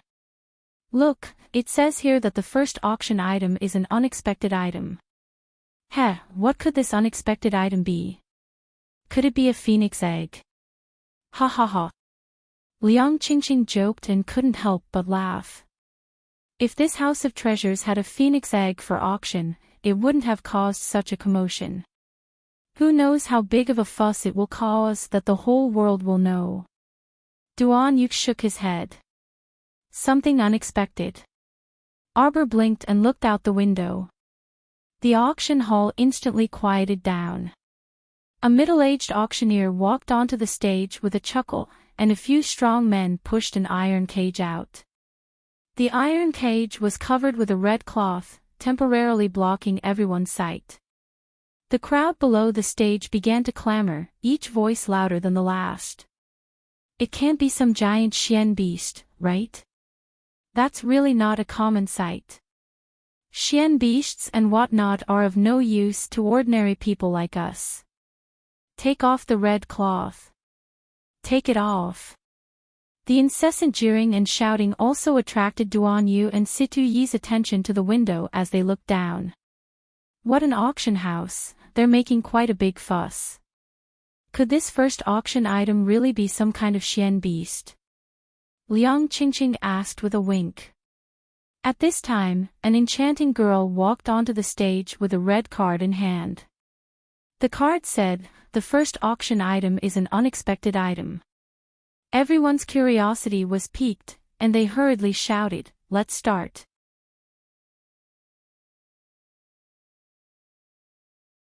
Chapter 1203. Don't keep us in suspense. Take off the red cloth. Let this lord see what kind of unexpected item it is. Everyone be quiet. The auctioneer smiled as he raised his hands and pressed down slightly, making a quiet gesture. Tonight, the House of Treasures auction begins. Clang!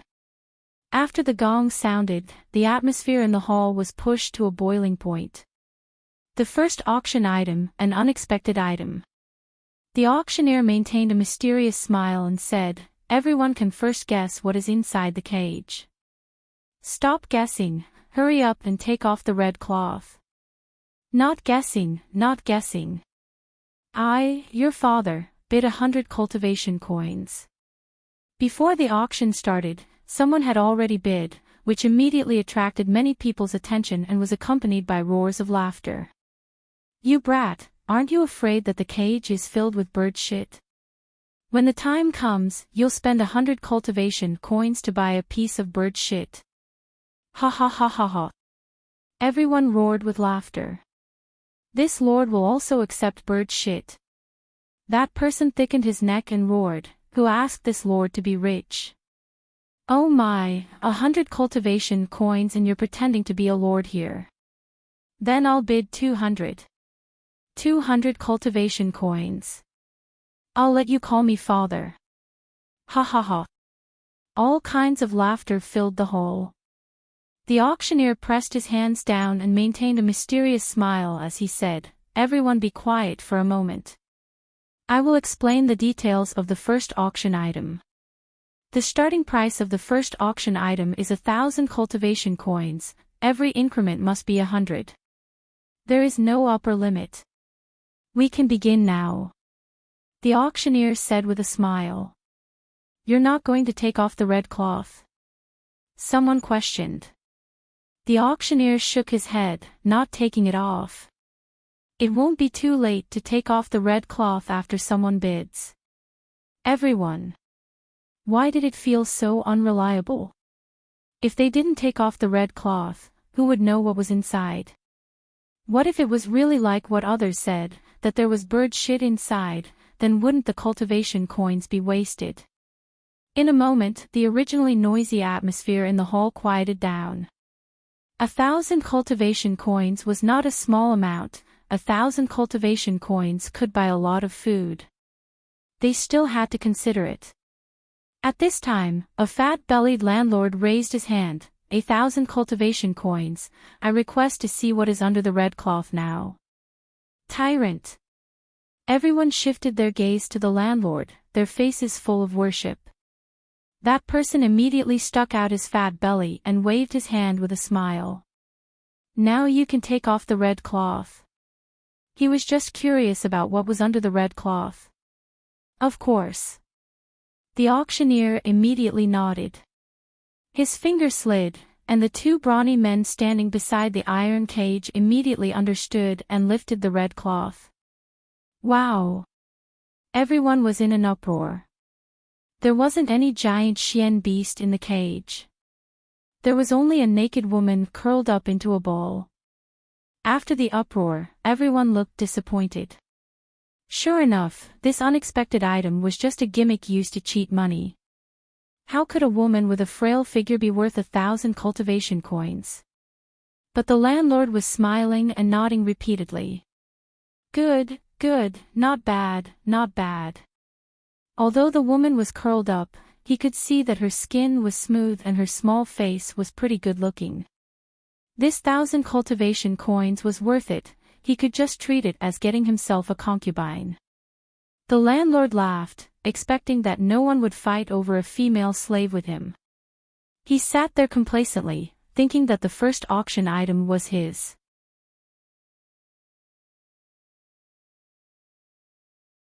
Chapter 1204. At this time, the auctioneer had already transformed into a procuress. His words were sharp and shrewd as he spared no effort in promoting the woman in the cage. Everyone, don't look at her extremely delicate appearance. In reality, she's a level 4 mystic cultivator. But don't worry, everyone. Her mystic energy has already been controlled by the drug and can't be used. Think about it, a powerful mystic cultivator woman submitting at your feet. Ha ha ha, this feeling isn't bad, right? The reason why a procuress could become a procuress was that she was old, pretty, and greedy enough. This auctioneer was not to be outdone at this time. After his incitement, some of the people who weren't very interested originally started to raise the price and follow the trend. The fat-bellied landlord's expression started to darken. To be able to become a mystic cultivator, this woman's physical constitution is naturally much higher than normal women's. The auctioneer smiled vulgarly and vigorously promoted again. You don't have to worry about breaking her after buying her, right? It's definitely worth more than what it's worth. Liang Qingqing slapped the small table and abruptly stood up. Preposterous. Junior sister Liang, wait. Duan Yu called out to her. On the side, Situ Yi stared straight at that large iron cage with a strange expression. The atmosphere in the auction hall had already been thoroughly stirred up by this vulgar auctioneer. The auctioneer went up to slap that iron cage and loudly stimulated everyone's nerves. He shouted excitedly, "Now, is there anyone else who wants to bid? People who want to bid need to be quick. Our first auction item's auction is about to end." The woman in the cage raised her furious gaze and glared fiercely at that auctioneer.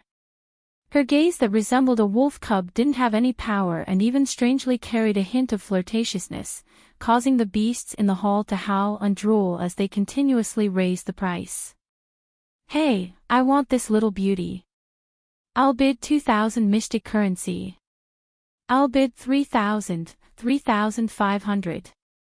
The fat-bellied landlord's face completely darkened. 5,000.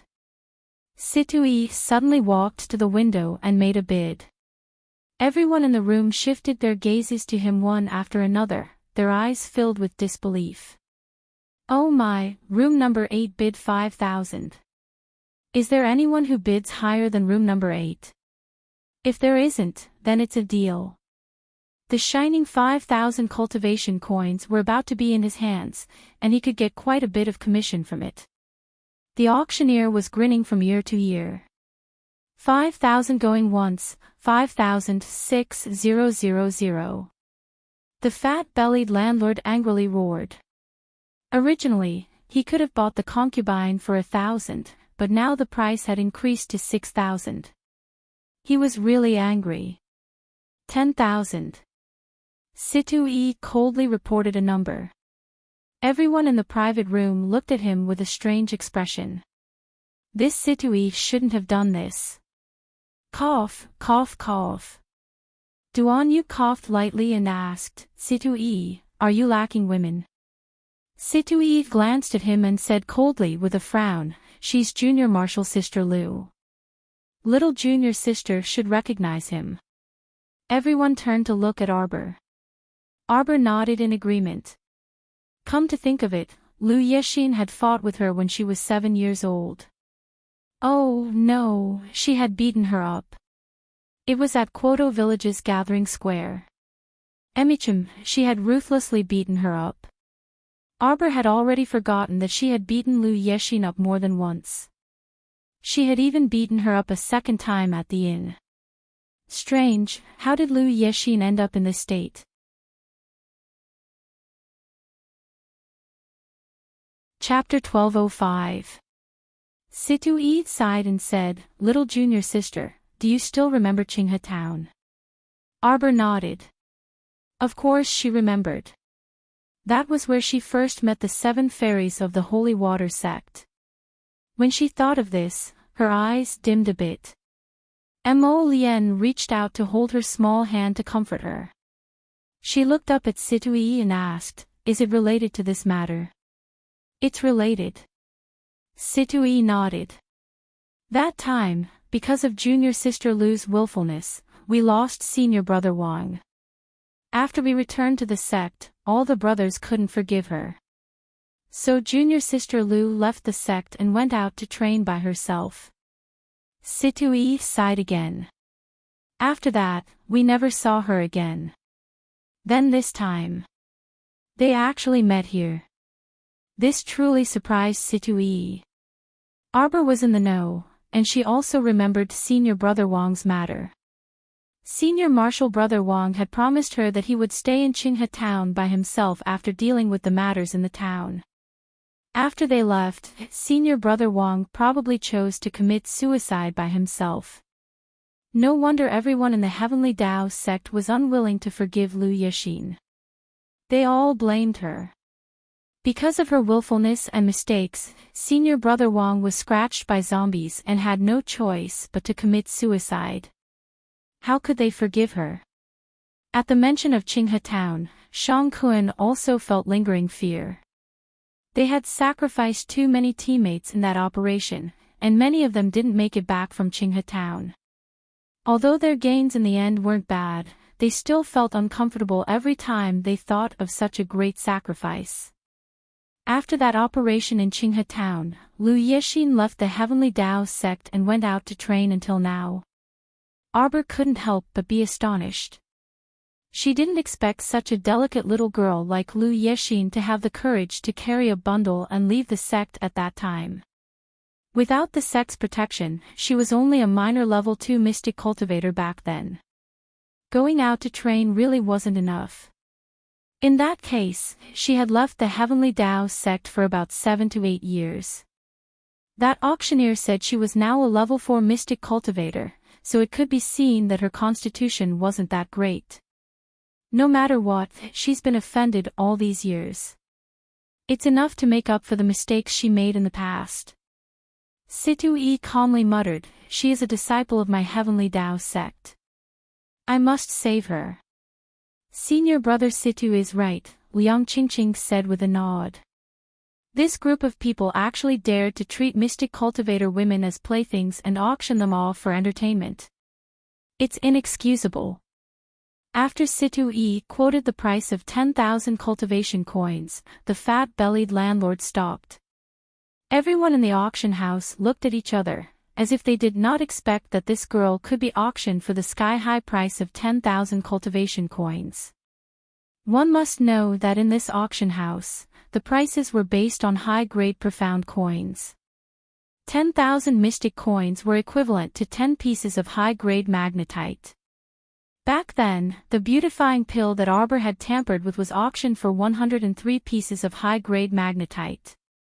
In everyone's eyes, this was a high price spouted by a nouveau riche who wanted to save face. The auctioneer was also very satisfied. When he thought of the commission that was about to enter his pocket, he grinned so widely that he couldn't close his mouth. After striking the small hammer 3 times, he loudly announced, 10,000 mystic coins, the guest in private room 8 has obtained the first auction item. It will be delivered to the guest immediately. Chapter 1206. Arbor looked up. Senior brother Situ, you're really paying. Situ Yi couldn't help but be amused. What else? Of course it's to bring Lu Yexin back without spending a single cent. Arbor pursed her lips. When Duanyu heard this, he immediately felt that the little fellow was implying something. Speak, speak. What good idea did you come up with? This House of Treasures auction house opened in the Mo Kingdom capital in order to snatch business from my morning sunlight pavilion. Arbor leisurely took out several talismans and distributed them to everyone. Stick on invisibility talismans, go to their treasury, and take away all the goods. What do you think? Isn't it fun? Everyone looked at each other, speechless for a moment. Xiao Lin abruptly jumped up and clapped her hands with a chuckle. Fun, fun, fun. Sister, I also want to go. Arbor nodded. Then we'll be leaving 2 people here. The little monk shook his head while holding a teacup. Benefactress, what you're doing is wrong. Then are you going or not? The little monk nodded vigorously. I'm going. Everyone's mouths twitched. This monk was too lacking in moral integrity. Jojo, I'll go with you. Duanyu quickly took out an invisibility talisman and stuck it on himself. Can you see me? Senior brother Duanyu, where are you? Liang Qingqing called out. Duanyu's voice came from beside her. Stop pretending. You can clearly see me. Liang Qingqing laughed heartily. At this time, the private room's door was pulled open, and the female attendant wiggled inside. When she saw that Situ Yi was the only young and handsome gentleman left in the private room, she couldn't resist sticking to him. This young sir, I've brought that female slave over for you. Lu Yexin was wearing a piece of clothing and was being escorted inside by 2 brawny men.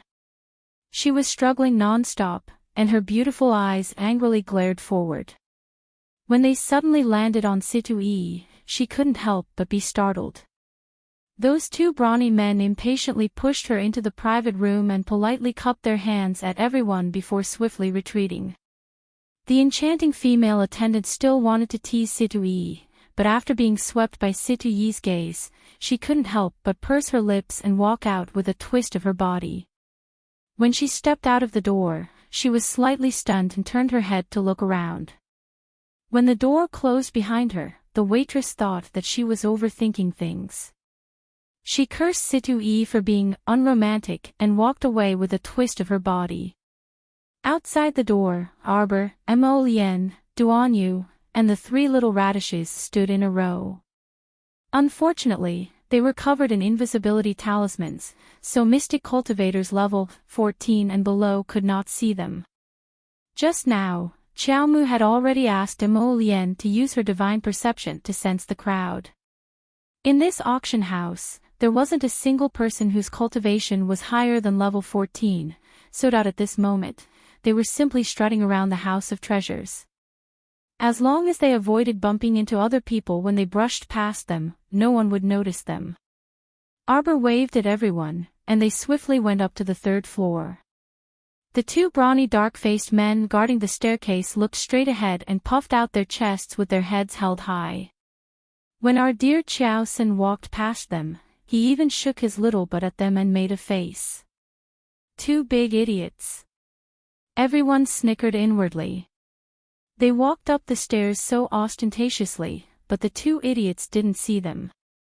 It was clear how stupid they were. Arbor gestured at everyone, and they quickly walked to the door of the House of Treasure's large storeroom.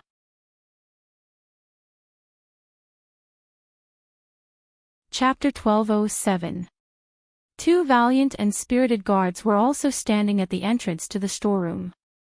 Just as Arbor moved, Mo Lien held her small hand and stood still against the wall. A group of people, big and small, stood still against the wall, looking at a middle-aged man in a brocade robe, who was slightly plump, walking past them. The middle-aged man coughed when he felt a chill on his neck, so he turned around to take a look. The corridor on the third floor was completely empty. The two guards were standing guard at the stairway, so it was impossible for them to let even a fly up. Today is our House of Treasure's first auction. Guard it well and don't let unrelated people come over. After instructing the two guards, he headed towards his lounge. After he left, Arbor waved the talisman in her hand and stuck it on her body. With a whoosh, she entered the storeroom from outside. With the wall-traversing talisman in hand, robbing houses was a cinch. When she turned to look, she saw that Mo Lien and the others had also transmigrated over. Our dear Qiao Sen's face was flushed with excitement. If it weren't for the fact that his sister didn't allow him to speak, he would be wishing for nothing more than to clap and laugh heartily. Duan Yu stifled a chuckle as he looked around. It had to be said that this House of Treasures stored quite a lot of good goods. Boxes of different sizes were placed on the dozen or so treasure shelves. There were miracle pills, cultivation techniques, mystic techniques, and many mystic weapons. Our dear Qiao Sen opened a box and took out a small black rod. He pressed both hands on the rod, and that rod sprang open and elongated. It really suited his small body quite well when he held it in his hand. Confiscated. Qiao Sen naturally stuffed the stick into his storage talisman, and then began to pick and choose the things on the shelf. On the other hand, Qiao Lin flipped through the cultivation techniques and mystic techniques one by one. She stuffed the useful ones into the storage talisman and tossed the useless ones aside for the time being. The little monk silently chanted Amitabha as he circled around the grain storage in the corner, diligently putting away the bags of grain into the storage talisman. When Arbor saw these three little fellows, she couldn't help but want to laugh. Mo Lien leaned closer to her and whispered, "This robbery is clearly a family heirloom." Duan Yu walked around the storeroom and searched for some items before walking over. "I'm done choosing. Don't let the rest go to waste. Although they're all junk, it's better to bring them back and distribute them to your family." Qiao Mu waved her small hand as she pointed at the remaining cultivation techniques, mystic weapons, and pills. She looked down on these broken things and only took away about 5 million cultivation coins and nothing else. Duan Yu waved his hand.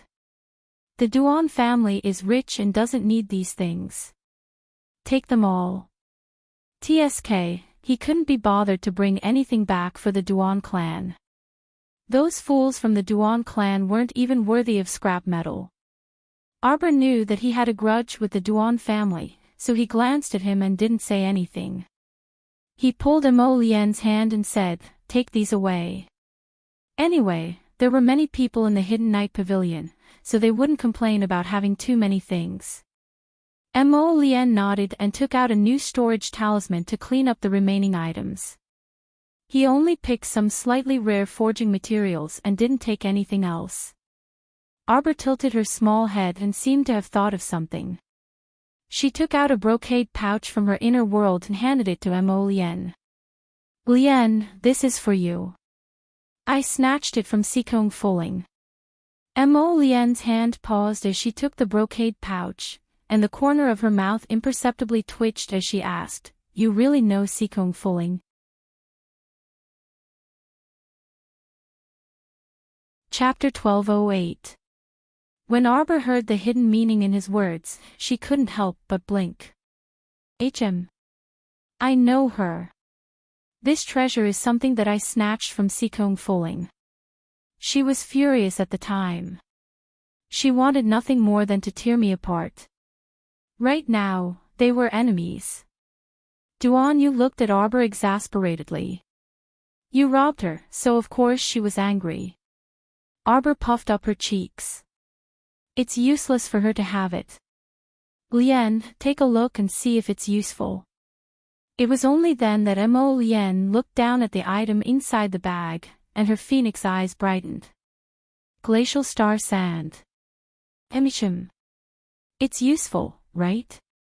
It's useful, it's useful. This was an indispensable ingredient for forging a divine weapon. Jojo, you're so awesome. Mo Lian lifted the little fellow up at once, and the little fellow's cheers were covered in her palms. Shoo, eschich, softer, softer. Arbor glanced outside the wall. There were still 2 idiot guards standing guard there, sticking to the wall without moving like door gods. Mo Lian stifled a chuckle and pulled down her hand. Jojo, you're still missing one essential ingredient. Then I can help you reforge the feral into a divine weapon. You're a divine weapon master. Duan Yu nearly exclaimed. Seeing that the little fellow was about to pounce over to cover his mouth out of reflex, Mo Lian reacted quickly and covered Duan Yu's mouth with a backhand. Softer. Arbor glared at him. What? Very surprised and pleasantly surprised, right? Mo Lian put down her hand and directly wiped Duan Yu's back. She harumphed and said, I'm a rare divine weapon master. Bullshit. Duan Yu rolled his eyes at her and grumbled, I'm also a rare concealed weapons master. Arbor covered her mouth with one hand, and a vivid and bright smile suddenly appeared on her stoic face. The two were instantly stupefied as they stared at her without blinking. They muttered, smiled. The two of you aren't as strong as my sister. My sister is a talisman grandmaster. Qiao Sen had squatted down at their feet and raised his little head as he muttered.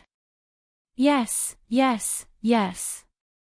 My sister is awesome. My sister is the best. Jolin nodded repeatedly. He helped the little monk tidy up the food in the corner. When he saw any good fruits, he would stuff a few of them into his storage talisman. The little monk was so anxious that he rushed over to snatch them. Qiao Lin smacked her bald little head. Don't snatch it, leave some for big sister. You guys take it. Qiao Mu gazed at the 3 little radishes exasperatedly. She did not lack food at all.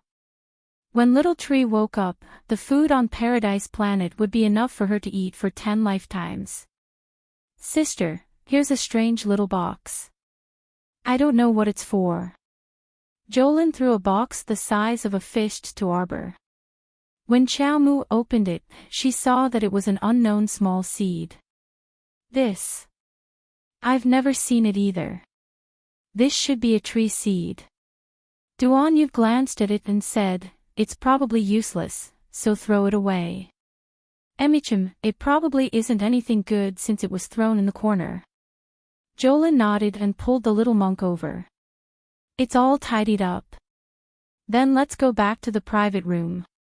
Everyone went down the stairs grandly according to the way they came and arrived at the door of private room number 8 on the second floor. To give Situ-Yi and the others a surprise, they all took out another wall-passing talisman and passed through the wall with a swish with a wicked smile. Senior Brother Situ.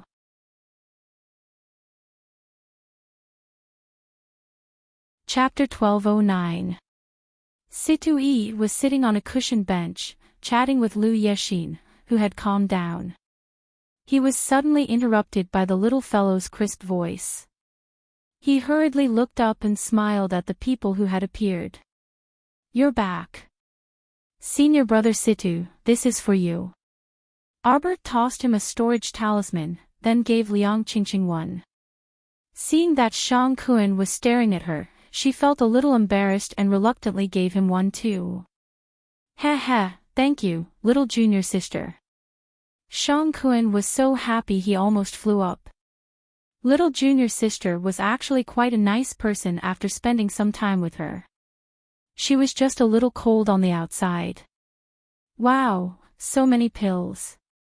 Liang Qingqing exclaimed. She held the storage talisman and couldn't bear to put it down. Little junior sister, this is the storage talisman you drew yourself, right?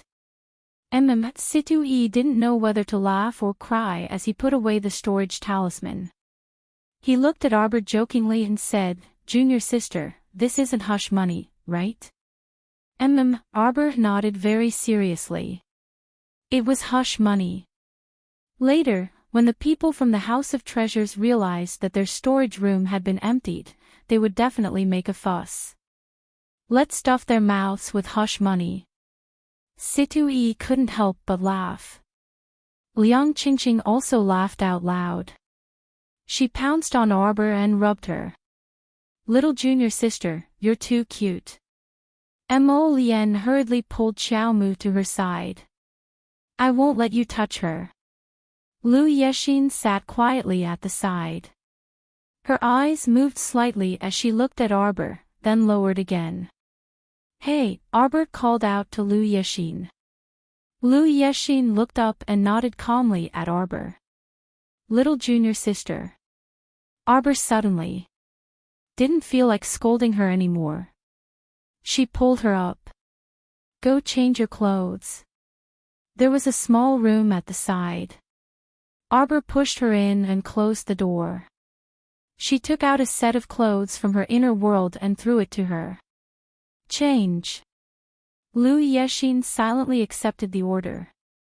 She turned around and quickly changed her clothes. Why is it like this?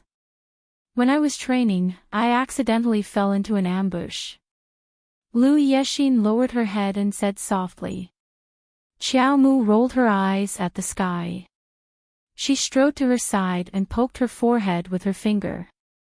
How did you temper your temperament after 7 to 8 years of experiential training? What happened to the courage you had when you fought against me? What happened to the stubbornness of letting the hyenas eat me? Where did he go? Lu Yexin looked at her with a bitter smile. I was immature in the past.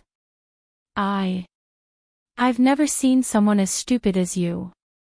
Training yourself on the auction stage. Arbor raised his hand and threw him a round core ravaging thunder. Hey, don't blame me for not reminding you. There will definitely be trouble later. The boss of this auction house will probably come out. When that time comes, you know what to do. It's up to you whether you want to take revenge or not. After saying this, Arbor felt a little tired and turned to leave. Lu Yexin held the core ravaging thunder. She lowered her head and bit her lip. Then, she pushed open the door and walked out. The two of them returned to the private room one after the other. Everyone looked at them curiously. Junior sister Lou, don't think so much. It's quite dangerous for a girl to train alone outside. You should go back to your sect in the future. Liang Qingqing advised. Lu Yexin lowered her head and didn't say anything. There wasn't a day that she didn't want to go back to her sect. She missed her father. But she didn't have the face to go back. Chapter 12:10. Situ-yi sighed and said, back then, everyone was young and impetuous. After you left, our senior brothers also regretted it quite a bit. Junior sister Lou, let's let bygones be bygones. This time, come back to the sect with me. Your father, Hall Master Lou, hasn't been in good health these past few years. Don't you want to go back and visit him? Senior brother.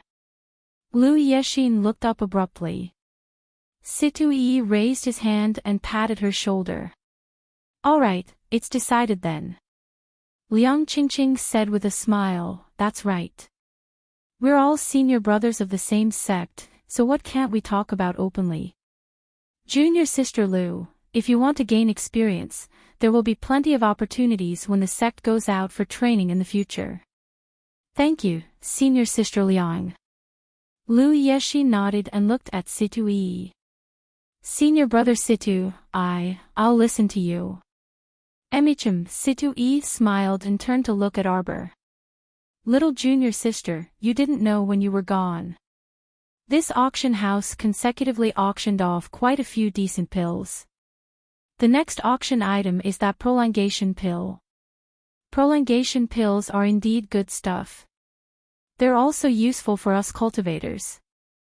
Liang Qingqing nodded with a smile. The little fellow pursed her lips disinterestedly. Seeing this, Duan Yut said with a chuckle, our Jojo doesn't fancy it. Whoever wants to bid can bid for it. Liang Qingqing couldn't help but beam when she recalled that the storage talisman little junior sister casually tossed to her earlier contained a lot of spirit pills and elixirs. That's true. Prolongation pills are quite precious to other people, but they probably don't have much use for our little junior sister. That's right, useless things were all called scrap metal in Arbor's eyes. While they were chatting, the gong started again below. This time, the auctioneer gave an extravagant explanation of the prolongation pill's wondrous effects for a while. He could hear the hot-blooded cries of the idiots below. Hurry and start. What's the starting bid? I have to bid for this prolongation pill. That's right, that's right. If I can take this prolongation pill, I might be able to extend my life by a few years. This prolongation pill is effective for mystic cultivators level 15 and below. It's just that the higher the mystic cultivator's level, the lesser the increase in lifespan. Yes, I've heard of it too. Ordinary people like us might be able to increase our lifespan by 10 or 20 years. Dream on. At most, it'll be 10 years. While everyone was discussing enthusiastically, the auctioneer smiled and said, the starting price is 100,000 cultivation coins, each bid must not be less than 1,000. When this sentence fell, the enthusiasm of most people was suppressed with a swish. Hee, 100,000 cultivation coins. Don't joke around, that was equivalent to 100 pieces of high-grade magnetite. Who could be so rich and overbearing to take out 100 pieces of high-grade magnetite in one go?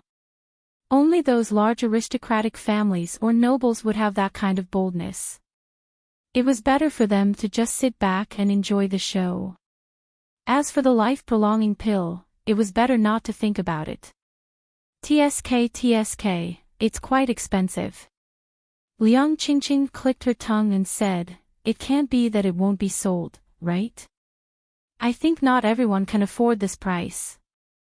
There are plenty of people who want something like a prolongation pill.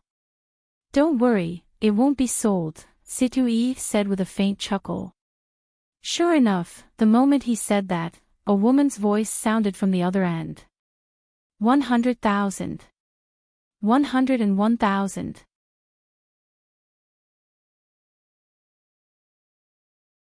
Chapter 12:11.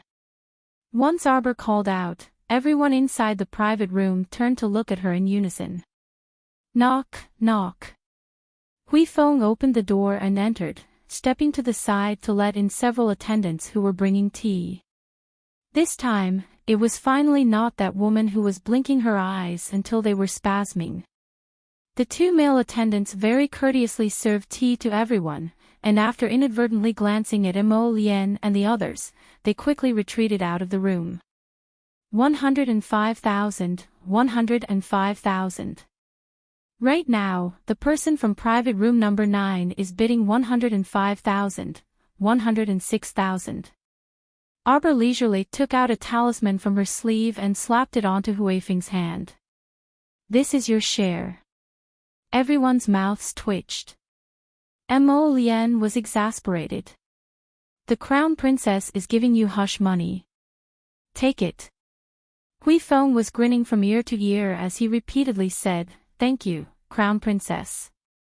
With a flash, he closed the door behind him. Jojo, didn't you look down on this prolongation pill? Duan Yu felt that the little fellow's current expression was especially hilarious. Could it be that this child was a prop hired by the House of Treasures? She clearly didn't want this prolongation pill, so why was she blindly raising the price? Arbor glanced at them and explained, the voice of the one who called out the price next door sounded quite familiar. Everyone, What kind of reason was this? The person from private room number 9 was bloody unlucky to have run into you. Mo Lien beckoned her over with a smile. Come and drink some tea. The person from private room number 9 bid again 110,000 mystic currency. 111,000. Arbor drank a mouthful of tea and leisurely announced the new price. Inside private room number 9, and was so angry that her fingernails nearly dug into her flesh. On the side, Su was even more indignant as she pounded the table. This person is crazy, right? She bids 1,000 more than us every time. She's doing it on purpose. Bao Yan watched the show while munching on melon seeds.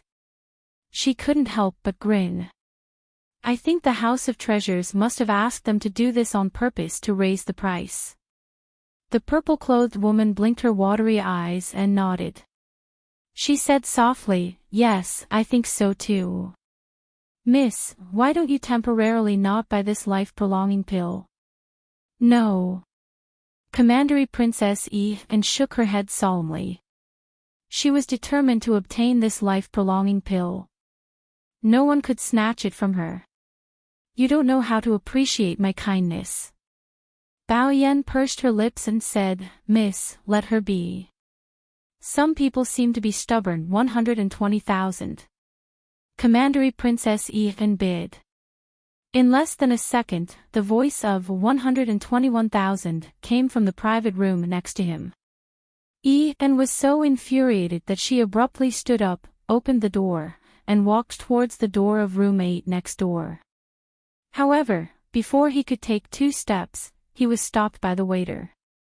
The waiter smiled and said to her, "Guest, our rules here are that you are not allowed to harass other guests."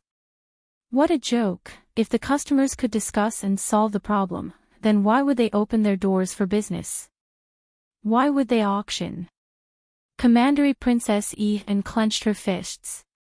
That purple-clothed woman also followed her out and said gently, "Miss, don't worry. If you are lacking mystic currency, I still have some here. I can lend it to you to make up the numbers." Commandery Princess only felt her heart ache. Her monthly allowance was not much, only half of the princess's monthly allowance. Normally, she could only look at the items bestowed by the Queen Dowager but could not sell them. So strictly speaking, she did not have a lot of money on her. This time, the money she could fork out to buy the medicine was at most 150,000.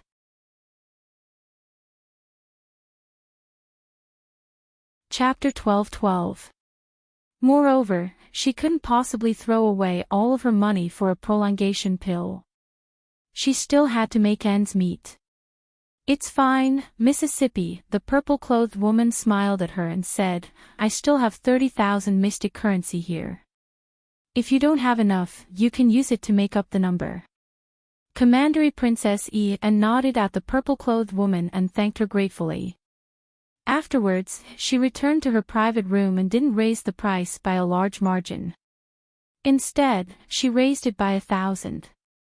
In the end, the other party was the person from private room number 8. She was here specifically to oppose her. She raised it a bit lower, but the other party started bidding higher. When the price soared all the way to 160,000, the auctioneer was grinning from ear to ear. Commandery Princess was so angry that her fingertips were trembling. She swore that if she found out who this girl was, she would definitely kill her. "Jojo, what if the person from private room number 9 stops bidding? What will you do?" Duan couldn't help but ask in amusement when he saw her cheerfully raising the price. Arbor was slightly taken aback, but then he said unconcernedly, "I have 5 million mystic currency. At most, he would use the House of Treasure's money to buy that prolongation pill that he didn't really need." Duan immediately cast a glance at Mo Lien, implying, "You gave it to her." Mo Lien shook her head and said dryly, "While you were rummaging around for a good item, Jojo put away 5 million mystic currency. Duan 170,000. Commandery Princess Anne's heart was trembling when she called out this price. She decided that if the other party raised the price again, she wouldn't buy it. Moreover, the price had already soared so high. Even if the other party bought this prolongation pill, it would be an arduous but fruitless endeavor. "Why don't you add? Why don't you add?" Commandery Princess Anne thought viciously, "Raise it to 180,000, I'll laugh at you." "Is that person crying?" Arbor suddenly asked. She could even tell that the girl from private room number 9's voice was trembling when she called out the price, as if she was sobbing. "Then she's definitely crying." Liang Qingqing burst out laughing. A small life-prolonging pill soared all the way to 170,000 cultivation coins. If this were to spread out, no one would believe it. Xiao Mu nodded and said, "Then forget it. Let her buy it." Everyone's lips twitched. The auctioneer beamed with joy, 170,000 going once, 170,000 going twice. 170,000 going thrice. Deal. Congratulations to the lady in private room number 9 for obtaining an incomparably precious life prolongation pill. The audience below burst into thunderous shouts. Some people even stood up and applauded excitedly. It was as if they had bought the life prolongation pill. It was hilarious. Arbor glanced out of the window and shook his head. "The people down there are like a bunch of fools." Situi and the others almost choked on their tea. On the other hand, Commandery Princess Anne, who was inside room 9, sat there stiffly, as if she had not heard the auctioneer's words. She was in a daze. 170,000 cultivation coins. 170,000 cultivation coins were equivalent to 170 pieces of high-grade magnetite. She had taken out 170 pieces of high-grade magnetite to buy one prolongation pill. Just one pill. Why did she want to cry? She did not feel any joy at all. For the sake of the Queen Dowager's birthday this time, she had simply put down her hard-earned capital. Commandery Princess Anne sat there in a daze, her heart aching so much that she could barely breathe. Seeing that her miss was so angry that she could not speak, Su quickly soothed her.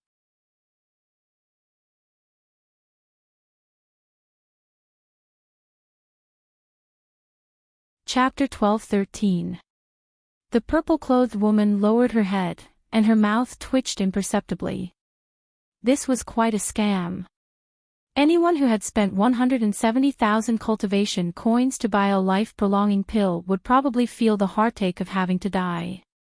Looking at the petrified Commandery Princess E, and beside her, the purple-clothed woman suppressed her mirth and coughed lightly. "Lass, give Miss 20,000 mystic currency."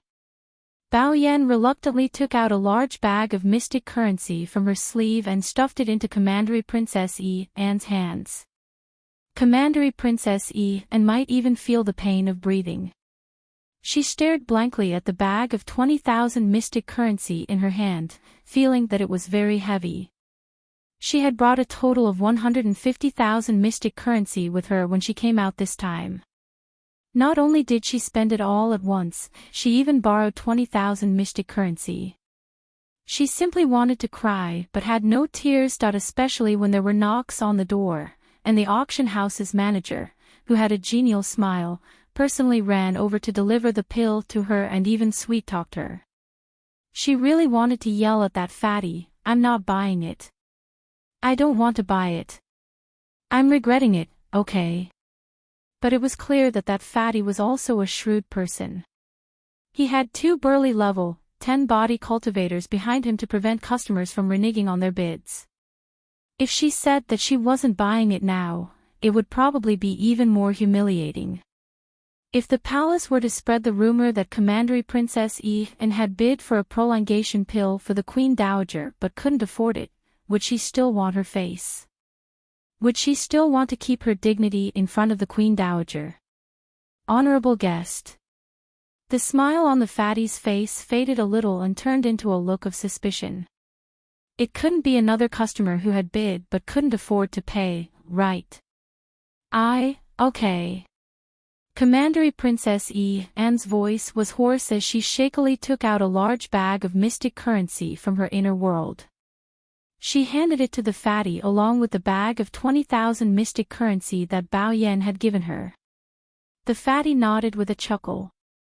After taking the mystic currency, he placed a prolongation pill on a tray in front of Commandery Princess E. "Honorable customer, please take care of your prolongation pill." Commandery Princess E and reached out and shakily picked up a small transparent cup from the tray, taking that pill in her hand. This was the prolongation pill that she had bought for 170,000 mystic currency. The fatty said a few more words of praise. Seeing that she looked like she had suffered a severe blow, he didn't say anything else and waved his hand to instruct the 2 bodyguards to walk out together. Commandery Princess E and sat on the chair in a daze as she gazed dejectedly at the sky-high price pill in her hand. All sorts of feelings welled up in her heart. "I see there isn't anything else to see in this auction, so why don't we leave now?" Commandery Princess E and also truly did not want to stay in this sad place for too long, so she nodded and glanced at the purple-clothed woman. "May I know Mrs.'s name? I will definitely return the 20,000 mystic currency to Miss after a while." "My name, Xian." The purple-clothed woman blinked her phoenix eyes and said with a smile, "Don't worry, Mississippi.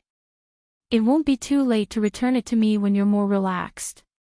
My name is Shuayin. Miss Xian, Miss Princess. I'll be staying at the biggest inn in the city for the time being." Commandery Princess E and agreed with a nod. "Okay, after I raise the money, I will ask someone to come find you. No need to rush." The Commandery Princess looked at Commandery Princess E and meaningfully. "Miss Shuin, then let's go out now." "Okay, thank you, sister, for your help this time." Commandery Princess E and was indeed quite grateful to this woman.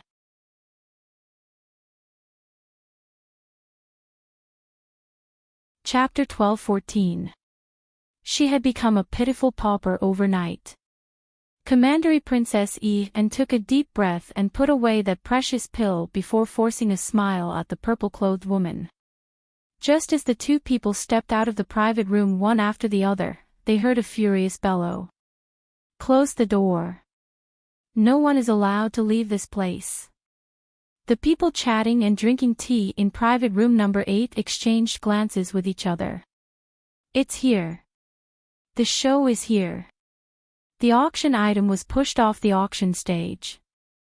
The onlookers below stared dumbfoundedly at the middle-aged fatty who had suddenly scuttled onto the auction stage with a bellow. What's going on? Who knows? The middle-aged fatty was the person in charge who had just plundered the 150,000 mystic currency from Commandery Princess and was planning to deposit it in the storehouse. Who knew that when he opened the storehouse on the 3rd floor, he would be instantly stupefied? The entire storehouse had been swept clean, not even leaving behind a grain shell for him. His vision darkened, and he nearly fell to the ground. When he regained his wits, he quickly issued an injunction to close the House of Treasure's main door. A group of ferocious guards of the House of Treasures surrounded the entire hall, trapping everyone within. The doors to the private rooms on the 2nd floor were knocked open one by one, and the guards politely yet unyieldingly drove the guests downstairs to gather at the auction venue on the 1st floor. The purple-clothed woman, Axanu, and Commandery Princess Anne's group were no exception. Commandery Princess Anne's face had stiffened from anger, and she couldn't resist lashing out, "Why are you forcefully keeping us here?" She didn't even want to stay in this auction house for a second longer. Her heart ached so much that she was about to suffocate. Axanu quickly consoled Commandery Princess and Miss Shuin, "Don't be angry. Let's follow them down and see what's going on first." Inside private room number 8, a brawny man cupped his hands at Mo Lien and company. "Everyone, please. The House of Treasure's senior manager invites everyone to come downstairs for a chat." "Ha, your auction house is rather interesting." Liang Qingqing mocked with crossed arms, "You actually drove the guests out of the private rooms halfway through the auction. What are you trying to do? Can't you just openly rob us?" The burly guard rolled his eyes and politely and unyieldingly said, "This is the head shopkeeper's order. Please don't make things difficult for a small guard like me." "Alright, since this is someone else's rule, let's go down and take a look." Situ stood up first, pretending that nothing had happened, and walked out of the door. The group of people followed him downstairs. When they reached the 2nd floor, they just so happened to bump into Commandery Princess and the others. Commandery Princess and looked at Mo Lien in a daze. Your Highness, Your Highness."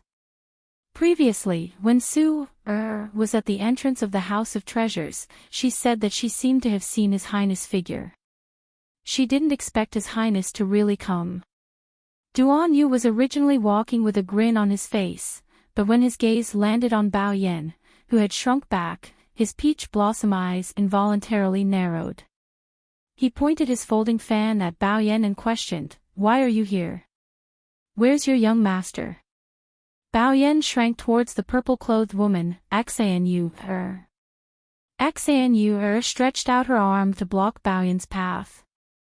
She squinted her eyes and pretended to be puzzled as she asked softly, "Everyone, do you know our Beijing Manor's young master?" Duan Yu raised his eyebrows at her and said with a toothy grin, "Not only do I know him, I even beat him up before." However, that punk escaped quickly, allowing him to avoid a calamity. Young master is naturally playful.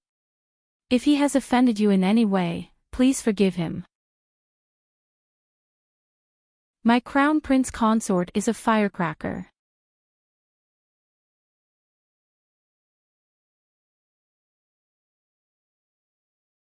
Chapter 12-15.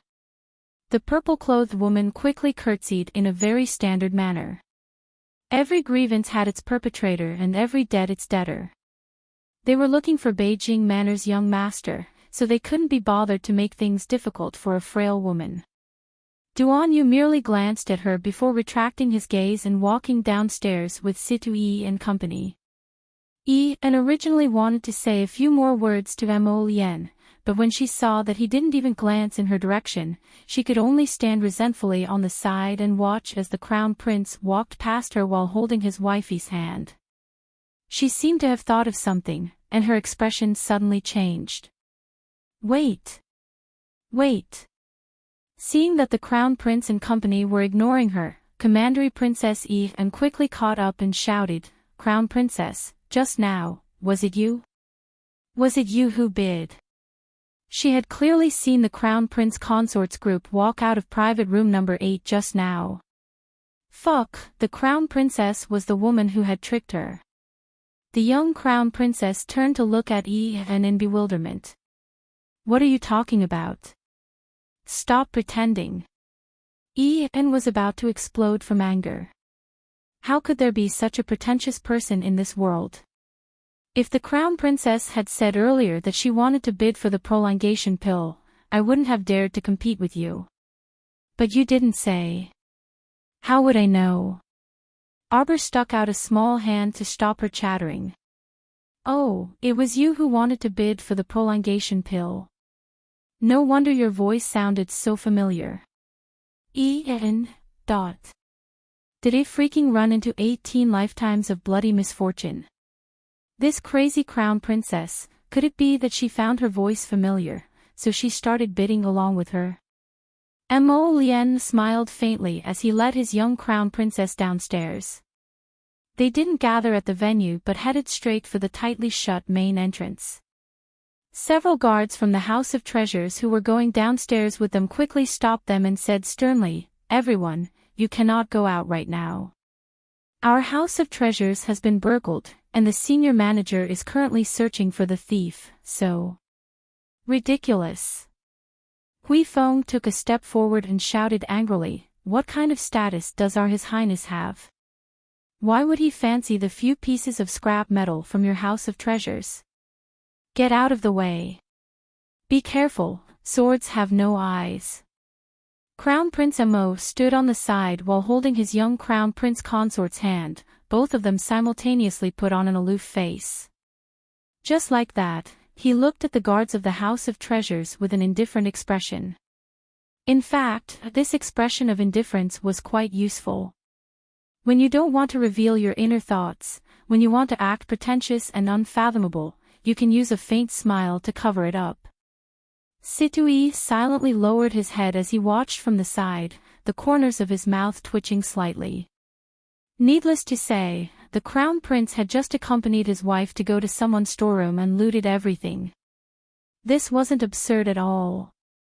Commandery Princess and pulled her maidservant along as she hastily chased after the Crown Prince's party. She did not want to stay in this place for another minute. "It's fine, Miss Xuan." The purple-clothed woman consoled her, "It's just a small problem. We will be able to leave very soon." Commandery Princess smiled at her. "Miss Axion, don't worry. I will find you very soon and return the 20,000 mystic currency to you. Miss Xuan, you and I are friends, so these are all trivial matters." The purple-clothed woman explained with a smile, "Nowadays, the price of goods has skyrocketed. In the past, 10 pieces of high-quality magnetite of good quality could buy half a city. Now, sigh. It's not even enough to buy 30 days' worth of food. Moreover, it's such a precious prolongation pill."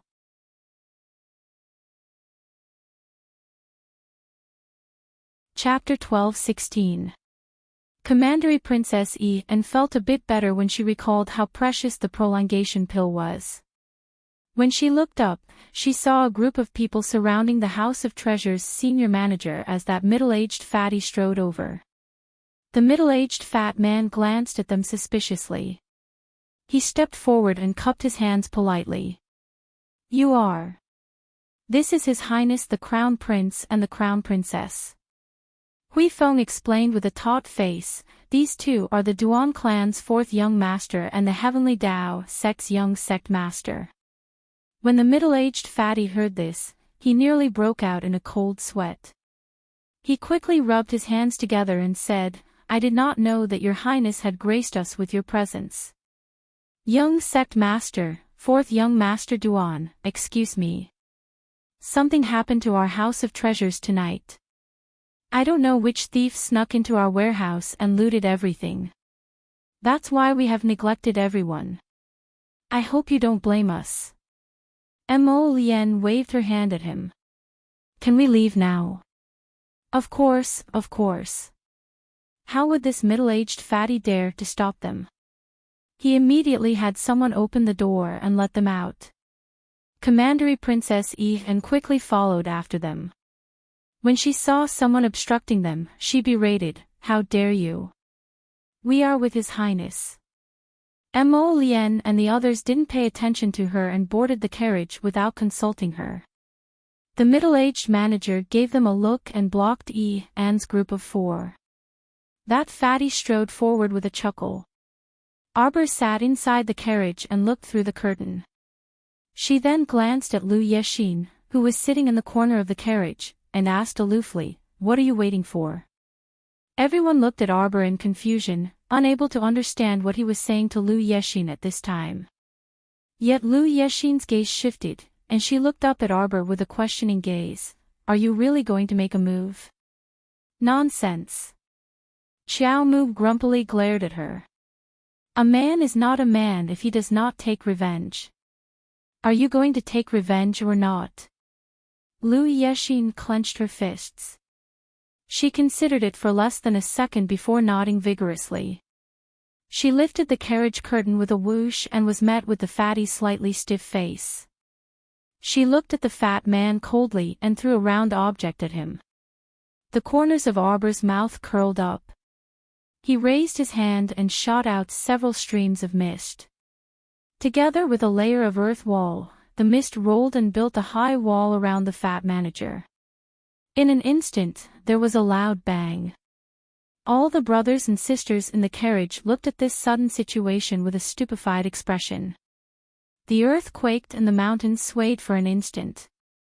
With the explosive force of the core-ravaged thunder, the fat manager and the 2 lackeys beside him were all destroyed to the point that not a trace of hair could be seen. Ha ha ha ha. Lu Yexin suddenly heaved a sigh of relief. The depression in her chest was swept away, and she threw her head back and laughed. "It's been a long time since I've felt so good." Since when did he become more and more aggrieved by the day?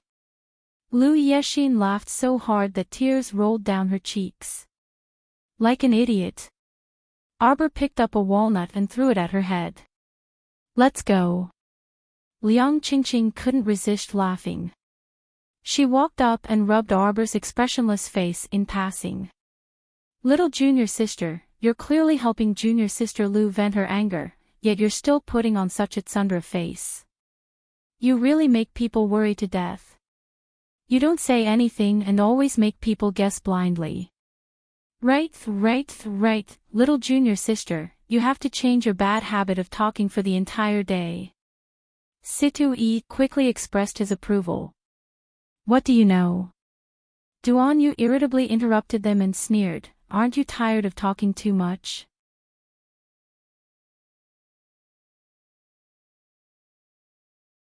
Chapter 12-17.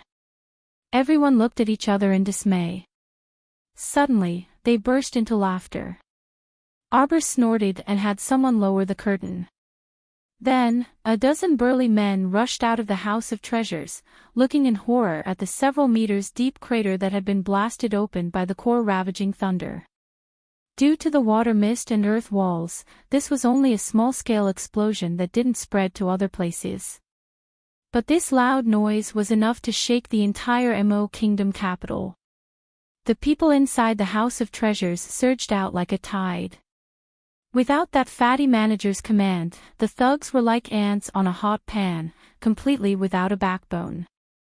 They could only look on helplessly as the customers rushed out of the House of Treasures entrance and fled in all directions. After Arbor and the others quietly left. Not long after, the son of the great king, who had secretly gone out, was welcomed into the House of Treasures' back door with a dark expression. When the Crown Prince received the news, he merely glanced at it indifferently before casually erasing the message on the Jade Messenger talisman. He turned his head and couldn't help but sigh softly when he saw the little fellow busily refining medicine under the light. Look at how anxious this little thing was. In reality, his poison simply couldn't erupt that quickly. He could still suppress it for a short period of time. Less than an hour later, Arbor stopped and ran to his side, muttering, "I just knew that primary rank herbs were still lacking. I'm lacking 2 kinds of primary rank herbs. Take this antidote pill first. Tomorrow, we'll go to the Mystic Beast Forest and buy the primary rank herbs in Captain's possession. Then, we'll have gathered all the herbs needed to cure the devil grass's poison. What are you busy with? Sleep first." Mo Lien scooped her up by the waist and carried her to the bed. Mo Lien. Mo Lien looked down at her and pursed his lips. "You didn't remember me for a few days before. At that time, you called me Lord Husband."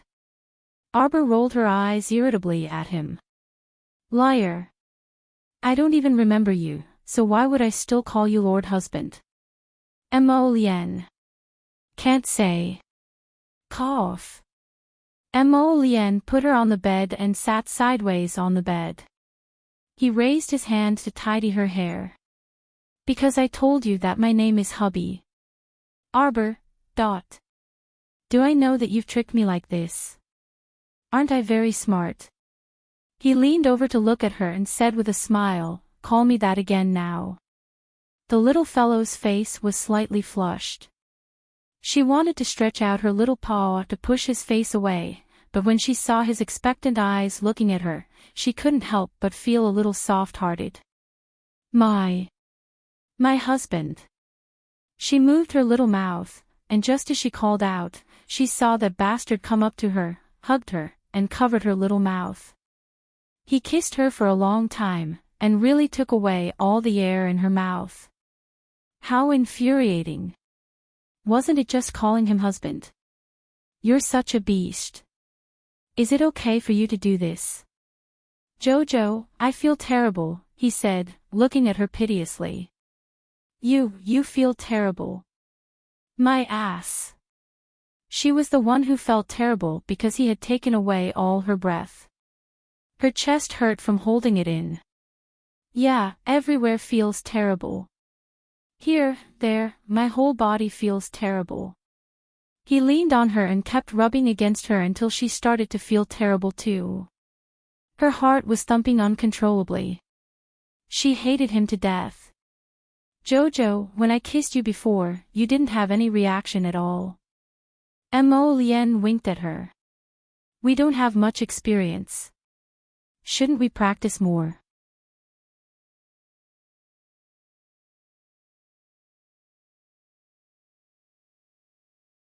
Chapter 12:18. As he spoke, his handsome face grew bigger and bigger in front of her. It looked like he was about to kiss her again. Arbor quickly reached out and slapped his face. Shut up. He looked at her innocently. I didn't say anything. Looking at his innocent expression, Arbor couldn't help but laugh. She reached out and wrapped her arms around his neck. She suddenly pinned him down and hugged him as though he was a Mo Lien bolster. She pecked his chin with a stoic expression. Time to sleep. See you tomorrow, my Lien. The man who had wanted to flirt with his wife instantly froze that he lay there stiffly for a moment. His body moved slightly and he said in a slightly hoarse voice, Jojo. The little fellow didn't respond. Baby, hurry and get up. Arbor didn't make a sound. Her breathing also became gentle and soft. It was obvious that she had fallen asleep. Mo Lien. You can actually fall asleep in less than 3 seconds while lying on top of me. You. How infuriating. Wasn't he beautiful and charming enough? Why did this unromantic little girl fall asleep in less than 3 seconds while lying in front of him that he really wanted to bite her, but he was worried that he would disturb her sleep? Mo Lien looked at this annoying little thing with a worried expression. He hugged her waist and rubbed against her soft body. He sighed faintly. What am I supposed to do with you? He let his imagination run wild for most of the night. He didn't know when he fell asleep. When he opened his eyes, he saw the little fellow staring at him with a pair of big longan-shaped eyes. Her eyes were round and round as though she was looking at a monster. "Why are you here?" When Emolien heard this, he couldn't help but get angry. He directly pulled her soft and small body into his embrace and nibbled on her slightly puffed-up cheeks. "Ask yourself." Arbor recalled that she had boldly pounced on him yesterday and pinned him down. She had hugged him like a bolster for the entire night. But she would never admit it. The little fellow blinked and slapped his hand away. She turned over and was about to sit up as she muttered, "What are you asking me about?" "All right, we should get up and set off." Suddenly, Arbor felt dizzy. He opened his eyes and looked strangely at the man who suddenly appeared above him. "Why are you pressing down on me? You've been on top of me the whole night. Why can't I do it for a while?" Emolien gritted her teeth and pointed at her eyes. "Look." "Yes." Emolien didn't know whether to laugh or cry. "What do you mean look good?" "I'm asking you to look at me. Do you know that I have dark circles under my eyes? I couldn't sleep well last night because you were on top of me." Arbor looked at him guiltily and rubbed his head. All right. I'll let you sleep well tonight." "And then?" "What then?" Arbor's eyes fluttered as he looked around. His small hand nudged his body. "It's getting late. We still have to set off for that small base in the Mystic Beast Forest in a while. I want you to press me back." Arbor's mouth twitched. He hugged him and shouted, "No way, no way. It's fine if you don't press me back, but you have to kiss me 3 times. Bargaining." Arbor rolled his eyes at him and quickly leaned over to kiss his cheek. "We're done kissing. Get up." Prince Emo looked at him with dissatisfaction. "Perfunctory. This time doesn't count. You still owe me 3 kisses. I'll make them all up next time." You're tuning into the Dreamy Chapters YouTube channel. We're so grateful for your support, and don't forget to subscribe to join us on this incredible journey through captivating stories. Your generosity through donations truly makes a world of difference, as it's the primary source of revenue that allows me to expand and enhance this channel for you. Thank you from the bottom of my heart for being a part of this adventure.